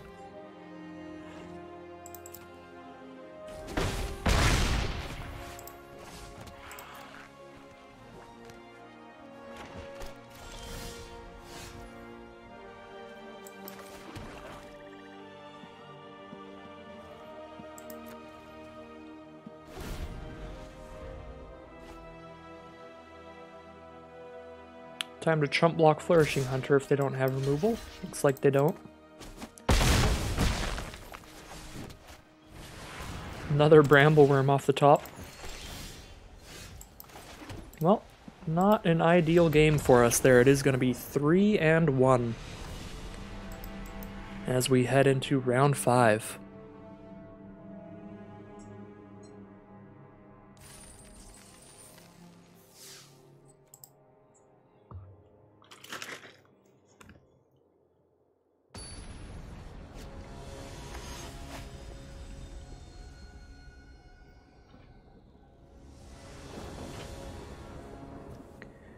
Alright, here we are in round 5. We have a white and a black mana in hand, a Gift of Fangs and a Vampire Slayer that are immediately castable, but we need to hit 2 more lands to get things really going.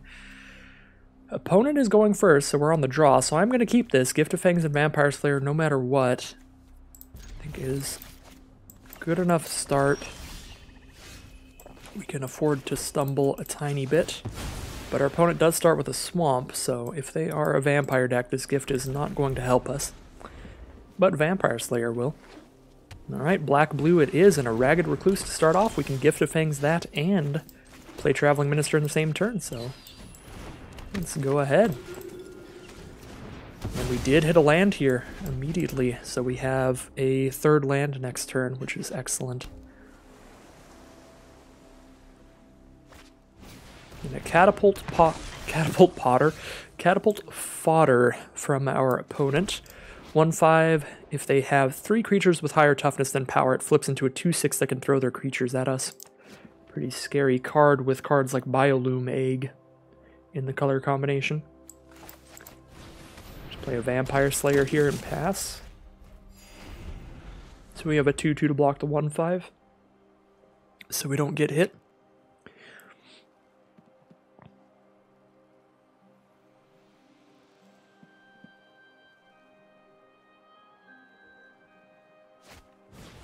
Vampire's Kiss. We're going to lose 2. They're going to get a couple blood.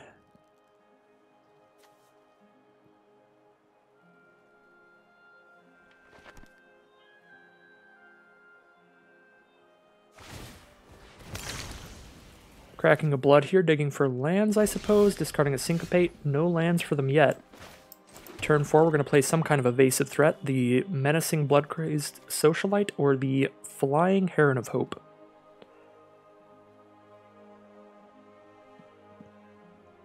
Nothing to kill Catapult Fodder. Kind of feel like getting a flyer out, but Socialite is more damage if they don't play another creature. Plus, we can crack the blood token if they do, and it'll be attacking as a 5/5. If it's attacking as a 5/5, I feel like it's very unlikely that another creature makes us not want to attack with Socialite here. It'd have to be a very good creature to follow up. So let's just get that more damage out. Try to put as much damage on them as quickly as possible here before they get all of their mana. Concealing Curtains it is. Immediately flip it into a 3/4 menace and make us discard a card here. So probably getting rid of the Heron of Hope with the Concealing Curtains. Oh no, they don't have a second black mana, so they can't immediately use the curtains. Alright, well.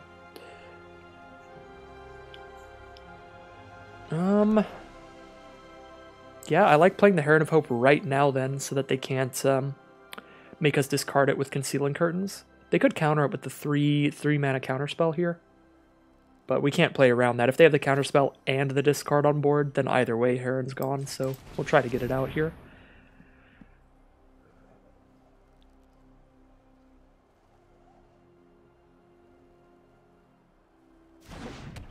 Alright, hits the board. Now we get to attack with Socialite without cracking the blood. The only way they can block Socialite is a double block, and it will already kill the curtains if they double block. So there's no reason to crack the blood token here. Unless I just want to hit for 2 more damage, and generally a blood token's worth a tiny bit more than that, unless your opponent's at like 2 life. Then it's better to be able to filter through a land later in the game. We don't want to get flooded out after the end of this whole war here. So we'll see what they discard. Probably Scavenger, but I could see them discarding the Ritual. I don't think they're going to make us discard this Mind Leech Ghoul. I don't think that card really matters right now.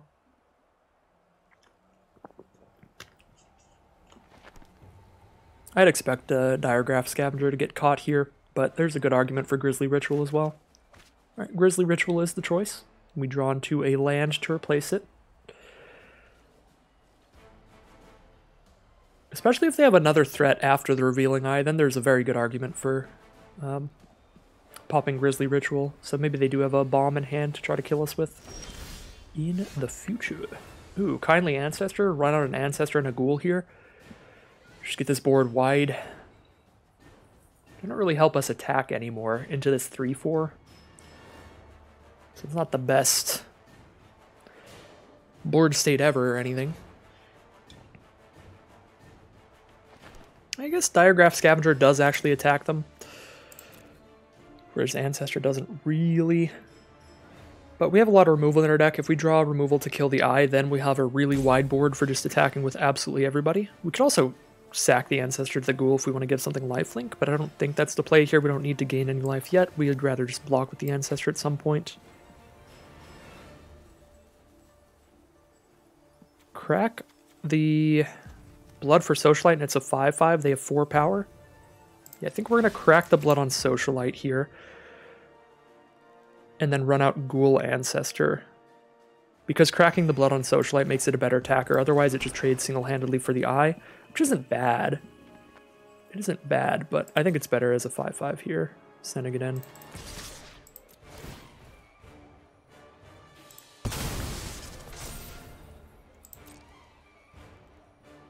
Put them down to 10 life here. Or they chump block. So I doubt they chump block. Alright, so they're down to 10 life. Make our board wider now. Ancestor plus Ghoul. Seems good to me. And we would rather not exploit. We'd rather have a wide board state. So, you know, the more creatures we have, all of a sudden we might actually hit for 2 with a Vampire Slayer just because we're attacking with like 6 creatures, you know? They can only block 2 of them, so we can attack in, let a couple of our 2/2s die to get in for an extra 1, 2, 3, something like that. Another Catapult fodder means these are going to flip into 2 6s. But they are at 10 life. Point of Discussion doesn't target them, but Diregraph Scavenger does hit them for 2, so they're at 8 life.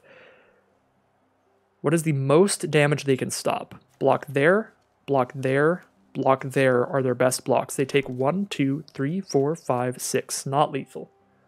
They take a not lethal amount of damage by doing that. They go to 2 life if we attack with everybody. So I guess we just attack with Heron of Hope, probably. And then next turn attack all for the kill. Good point of discussion and see what we hit here. Or we could Scavenger, and then we're attacking with Scavenger next turn as well as draining them some life right now. Probably run out the Scavenger, I think.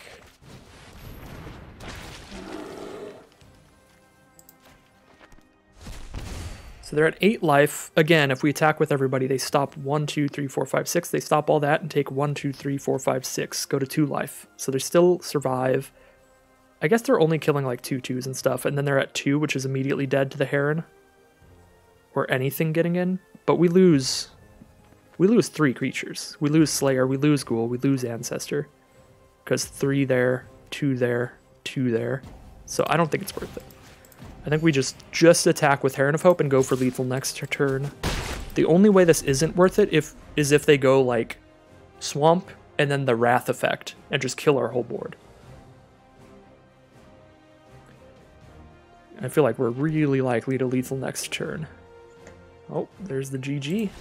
The fancy GG. Opponent just stuck on mana a little too hard there against another good aggressive start from our deck, just thanks to having a lot of those 2-mana creatures spreading the board state around. Really thanks to the good evasive threats that game. And we are now at 4-1. The next win will get us a little bit of a reward. Definitely not worth it. You're not getting your gems back unless you get the 7 wins.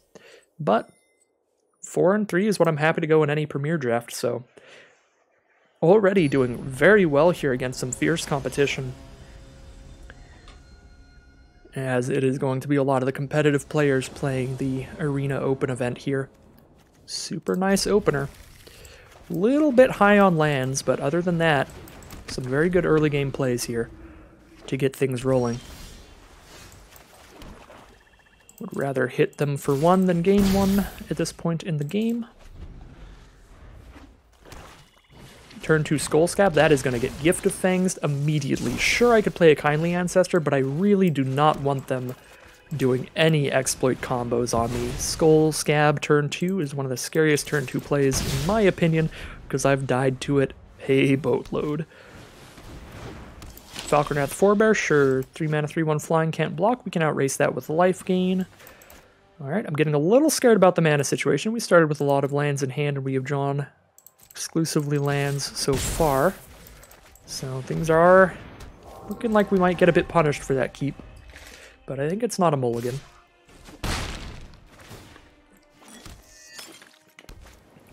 Alright, a Cruel Witness, another flyer.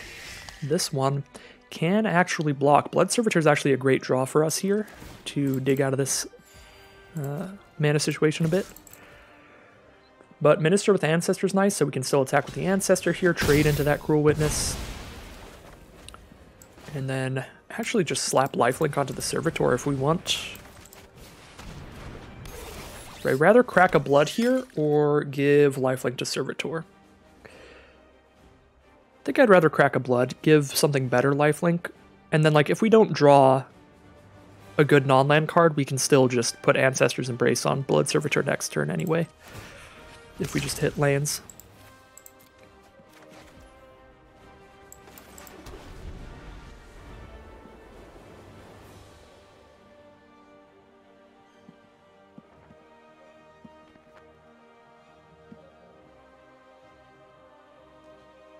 So the fact that the Falconwrath Forebear can't block is really nice for us because we have the Ancestor to give us a lot of lifelink to really win the race. The problem is it does still fuel them with blood tokens to keep trying to draw into their best cards here. And that does let the Ragged Recluse flip into a 3/3 here as well, which is very nice for them. Point of Discussion, huge draw here. Although we can still just get in with Servitor. I think I'd rather Point of Discussion pre-combat, but we're probably attacking with Servitor because it's not going to block well. Ooh, Hero's Downfall. How many blood do they need to bring this back? Sacrifice 2 blood tokens to bring it from the grave to battlefield?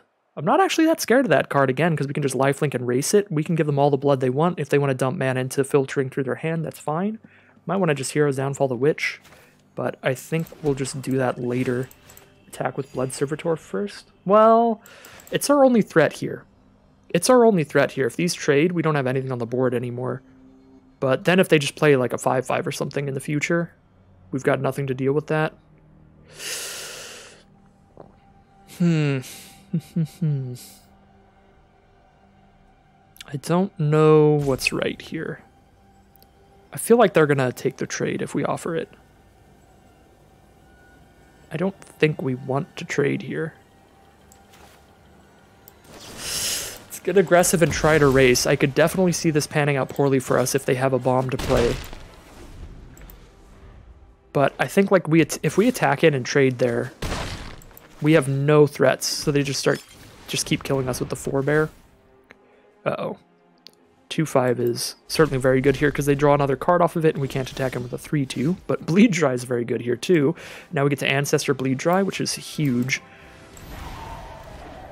for racing purposes. Again, just outrace this forebear all day long with some random Blood Servitor. And I do want to crack a blood here during their turn, I think. So we'll play this land rather than holding it for blood so we can get this blood going immediately.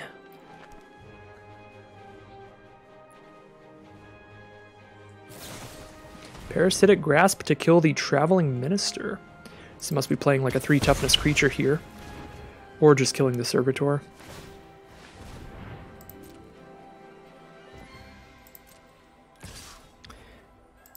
Or they just know their deck has a lot of things that can block the Servitor if it's just a 2-2. Alright, they're getting 2 blood every time they hit us now, so they can really dig through their deck with all those blood tokens.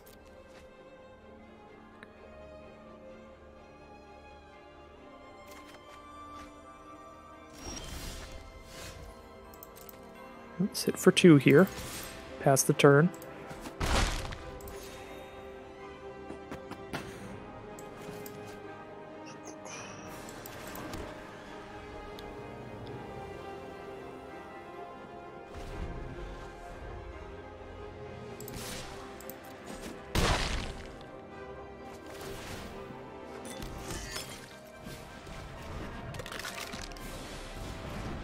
Alright, there's Repository Scab to block the Servitor.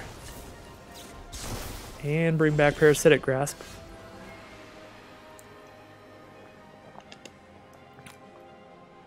Looks like our opponent's definitely going to get here. Or get there here.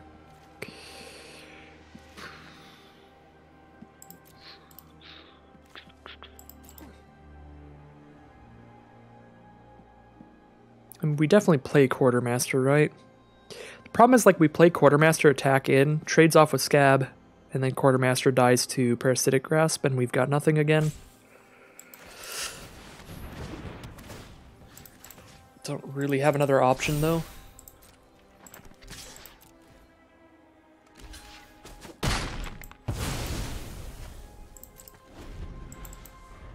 Guess we should have killed this Falconwrath Forebear earlier, rather than trying to out-aggro it, because all of the blood that they get them, so we know our opponent just hits gas every draw step, is pretty painful.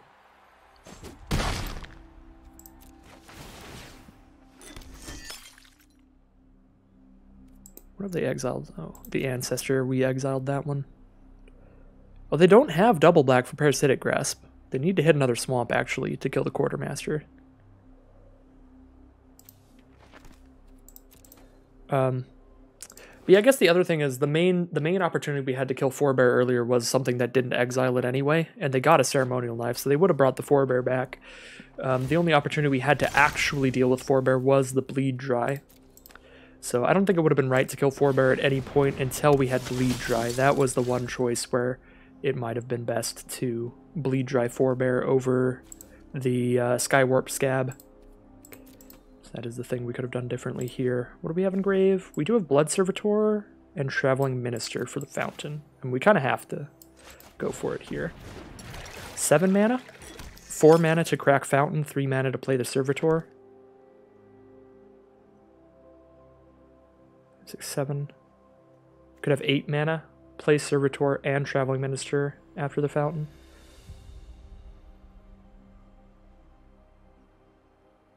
Or do I want to just crack this blood instead? Then I crack Fountain, just play Minister for now? Yeah, Servitor isn't attacking in well anyway. I really want to dig for something off the top, see what we can get here. Cigar's Imprisonment would be beautiful. Diregraph Scavenger is also pretty good.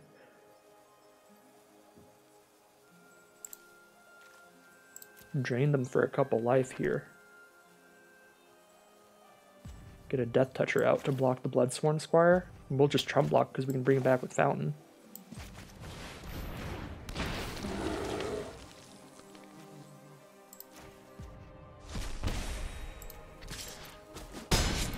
They're down to 7 now. Nothing that can block our Quartermaster. We still have a game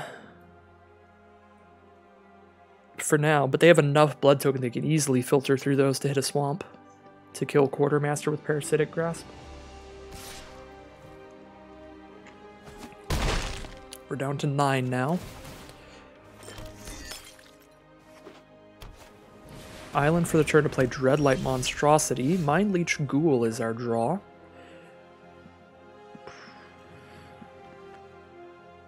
Attack with Scavenger and Quartermaster here. If they block with Scavenger, we bring it back, recast it. If they don't block Scavenger, they go to 2 life. And then with 8 mana, 4 mana to pick up 2 creatures, 2 to play Ghoul, 1 to play Minister.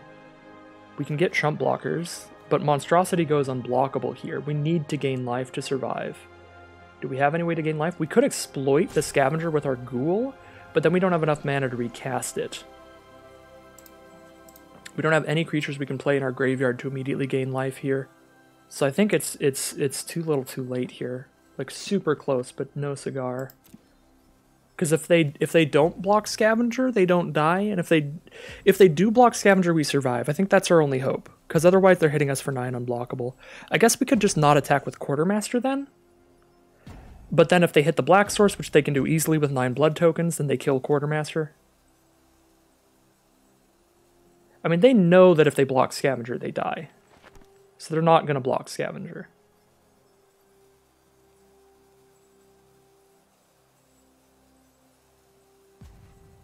I guess we really need to hope they don't draw a Black Source here.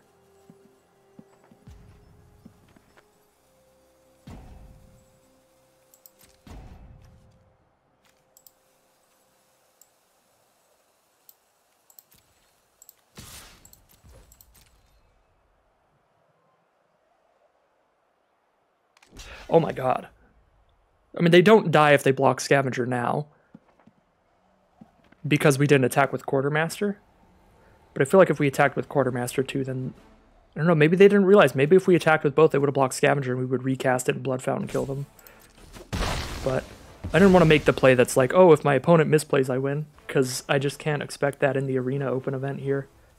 So they have Lethal on board here, so I think we bring back Scavenger and cast it. Drain them for 2, they're down to 5. If they hit Parasitic Grasp, it's kind of over. But if they don't, I'm in a genuine shot here. I actually want to pick up Minister so we could play Ghoul and Minister this turn to have more attackers, potentially. Instead of Scavenger, and then we play Scavenger next turn for the 2 life drain. No, we have to play Scavenger this turn for the 2 life drain. Yeah, no, I should have grabbed Servitor instead of Minister. I was considering the possibility of playing 2 creatures this turn rather than Scavenger. Alright, so here they go digging for the Black Source now. To kill Quartermaster.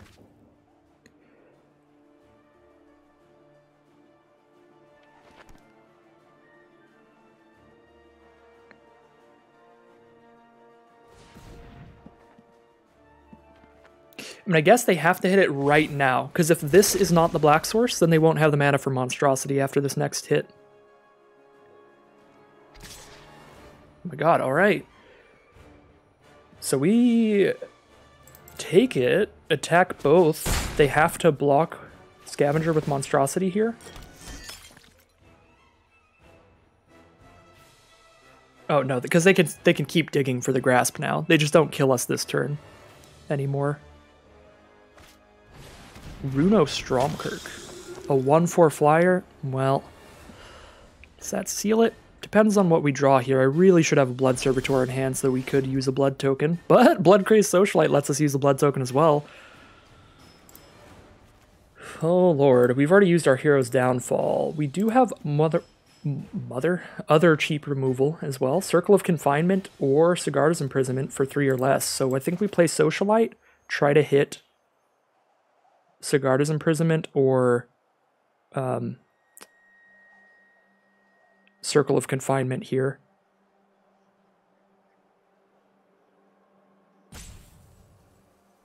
I think that's where we're at.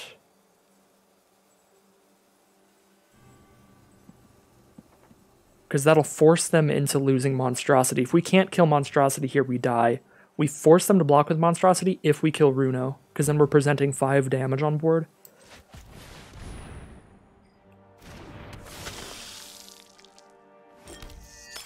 We discard Minister here.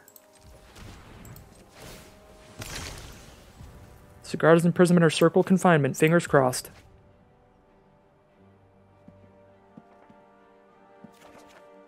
Mindleech Ghoul. I don't think Mindleech Ghoul does it for us. So our hope here now is that they block with Monstrosity anyway, because they're afraid of us finding lethal. Otherwise, we do very much die to Monstrosity.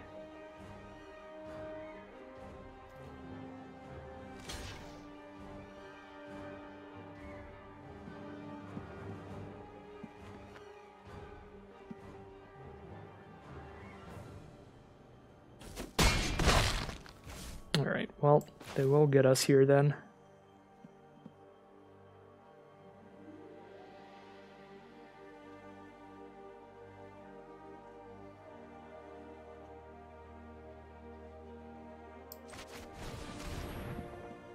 I guess we again had an opportunity to not attack here, but at this point it is so wildly unlikely that they don't have the second black to kill Quartermaster.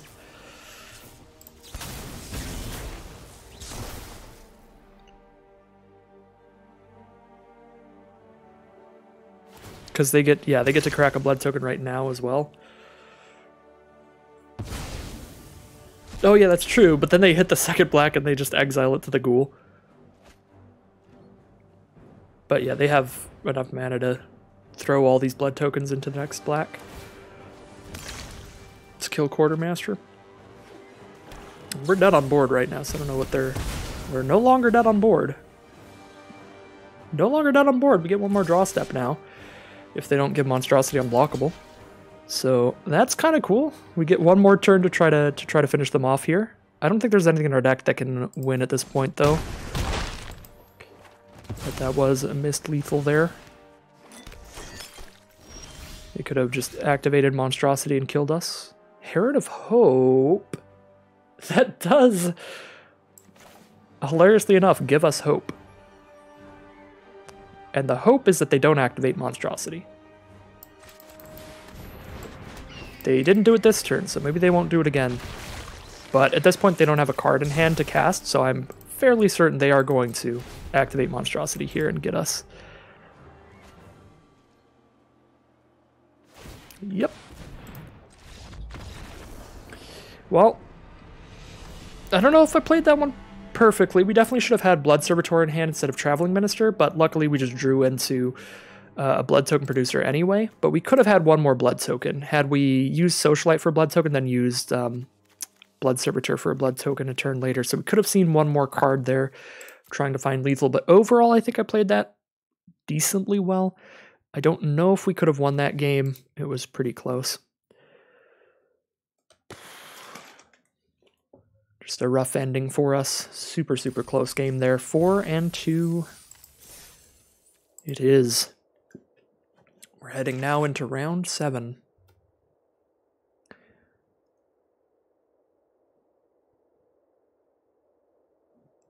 But yeah, in the end there, I think we found decent ways to stay alive. Probably like 3 turns longer than we should have been alive.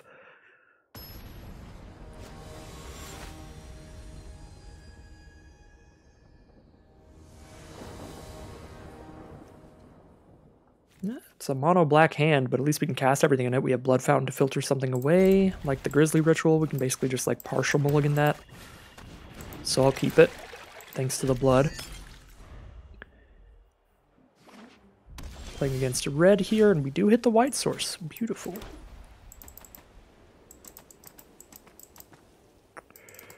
Do I crack the blood for the ritual? I actually don't know. I don't think so. Not until our opponent presents a threat that we need to play some early game cards against. Like if they play the 2-mana 3/2 or something, I'll crack the blood. But if they don't play anything turn 2, I might just hold on to Grisly Ritual and see if it actually does things this game. So we might make it to 6. So here's a turn 2 Mind Leech Ghoul.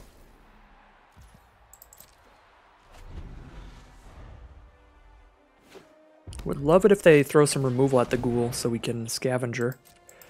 Alright, no removal at the Ghoul. So Scavenger will not be draining them life. We'll probably still play it. It's got to be better to play that than just hold up a Bleed Dry here. Especially with a Blood Fountain out, to still get value off of it later.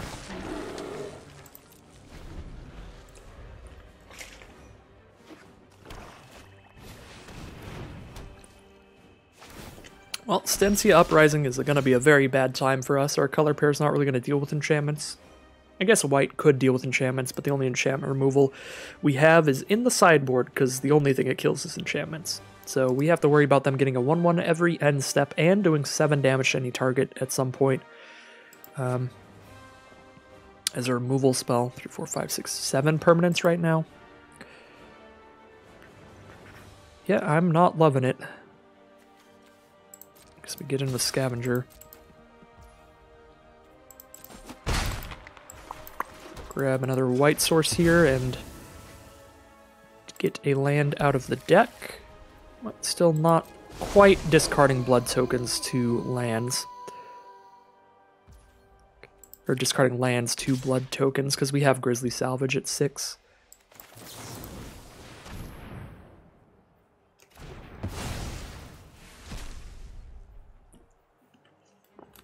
I guess if my plan was to kill the menace creature anyway, we should have done it during our turn to get 2 extra damage in. But I do like waiting. Sometimes people main phase scary creatures. Gift of Fangs, not good on the Celebrants. But Grisly Ritual is.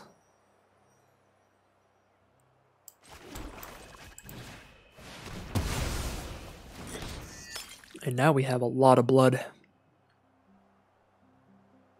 3, 4, 5, 6, 7, 8, 9, 10. Pretty close to popping the Uprising. Yeah, Uprising is putting in some work here.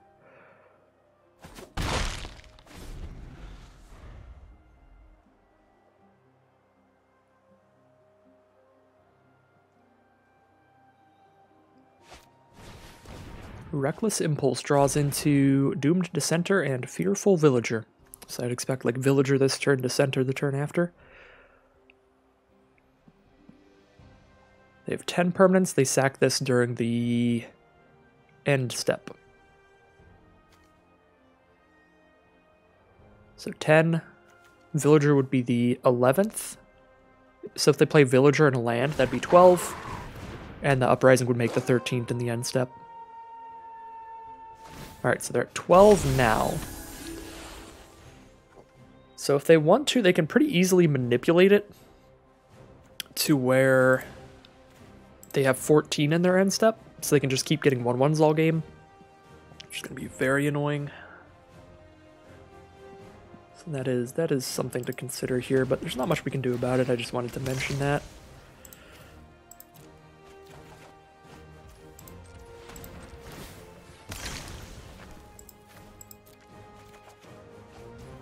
Ooh. Searchlight's pretty spicy. I might convince them to just pop the Uprising to kill that. But again, we have Blood Fountain on board, so they know it will come back. Alright, they're at 12 here. So if they play literally nothing, they'll have 13 in the end step. But there's 13 right there. They'll have 14 in the end step. They'll have 15. They are going to skip right over that by a country mile, so that this is just a permanent producer of 1/1s all game long. Which is very not good. Gift of Fangs on statue seems cool. Socialite could get triple blocked by 3 1/1s, and they'll just keep getting replacements from Uprising. We really have to pick up some flyers here, probably.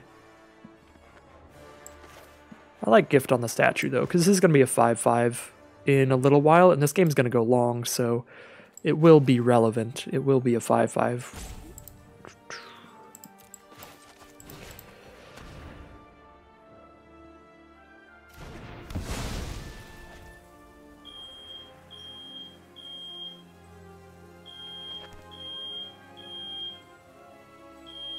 Sorry about that if you can hear that. One of my roommates is trying to burn down the house.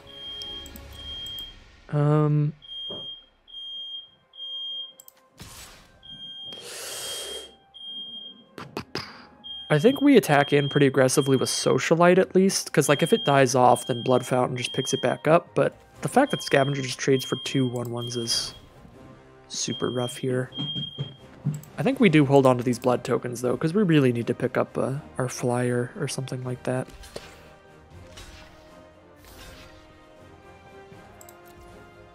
Okay, this seems fine to me. I'm not going to crack a downfall into this.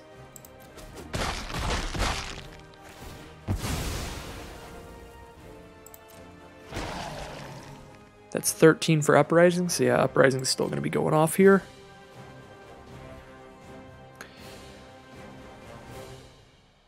Still going to be making 1/1s all game. That's 12. We might be able to Hero's Downfall at an opportune moment to make sure that this Uprising cracks and we don't have to deal with infinite 1/1s anymore. And I think it would be probably worth it at some point here. Flame Blessed Bolt, deal with the Mind Leech Ghoul, sure.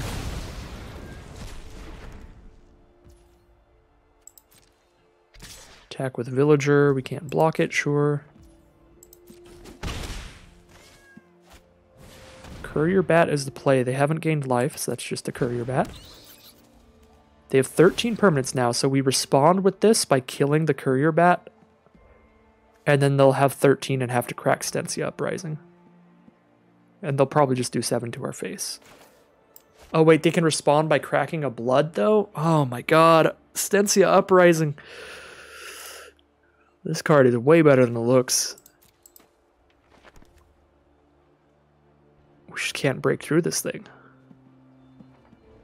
Yeah, like sure we can downfall Bat, and then if they don't crack a blood, then Uprising dies, but they'll just choose to crack a blood. Oh. We're pretty likely to have to kill this Courier Bat anyway, so I'm just gonna go for it and hope they don't notice what I'm doing.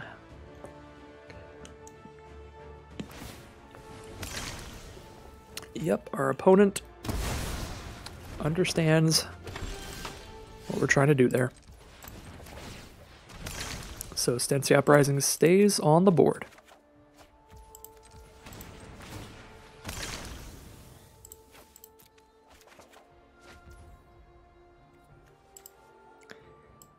Okay. Only have the one creature in the grave, the Bloodcrazed Socialite.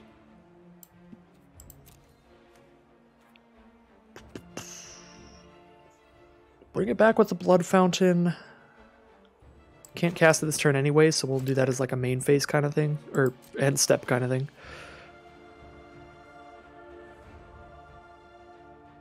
Hold on to our Scavenger past the turn. Maybe, I mean, maybe attacking with Scavenger there at that point so we can get 2 creatures back from Blood Fountain. I don't know. I don't think there's any way really out of this one. Stensia Uprising just gotta take it here.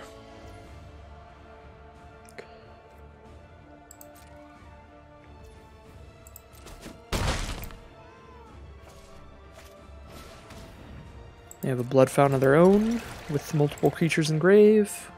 It's 13 permanents for Uprising, so 14 in their end step.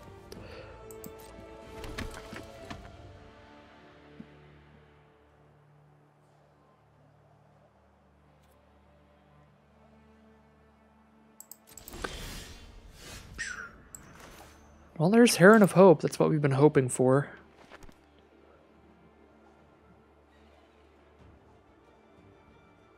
I'm going to attack with the Scavenger, I think. Probably should have been doing this earlier, because they trade with it and then Blood Fountain actually goes active.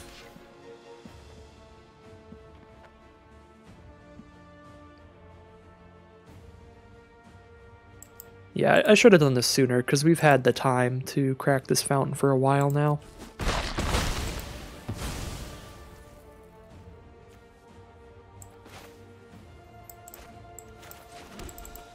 Play Heron or crack the fountain. I think we play Heron here. Hoping to draw land next turn, so we go land, fountain, and play a 4-drop. So that's why I played a land this turn, even though I have blood tokens in this deck. We play a land this turn, we have 7. We draw land, play a land next turn, we have 8. That's enough to crack Fountain and immediately crack one of the 4-drops, or cast one of the 4-drops. Whereas if we held on to that land, we can't play both lands next turn. We'd have 6 on board with 2 in hand. We'd have 7 mana, not enough to crack Fountain and cast a creature. Sure, show me the Gift of Fangs. Or the Flame Blessed Bolt. Go for it. Because if they don't have that kind of thing, they can manipulate their cards on board again to crack Uprising and just kill the bird anyway. Now that they've gotten multiple creatures back from Blood Fountain, they don't need Uprising. But it will still definitely close out the game. Probably want to keep it.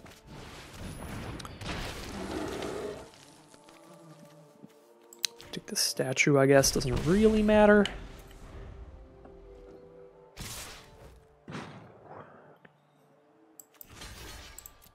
And now they go for the kill with the Uprising. 7 damage to the face here. Just crack some bloods and get there. So that is gonna be game. And it will be the end of our Arena Open run. 1 win away from getting at least some gems back out of this, but unfortunately that is 5,000 gems down the drain and no day 2 for us. Still pretty happy with the deck that we've built and how I played. I think overall, you know, it is rough not to get the 7-win run and make it into day 2. But I think we drafted a pretty good deck, played some good Magic today.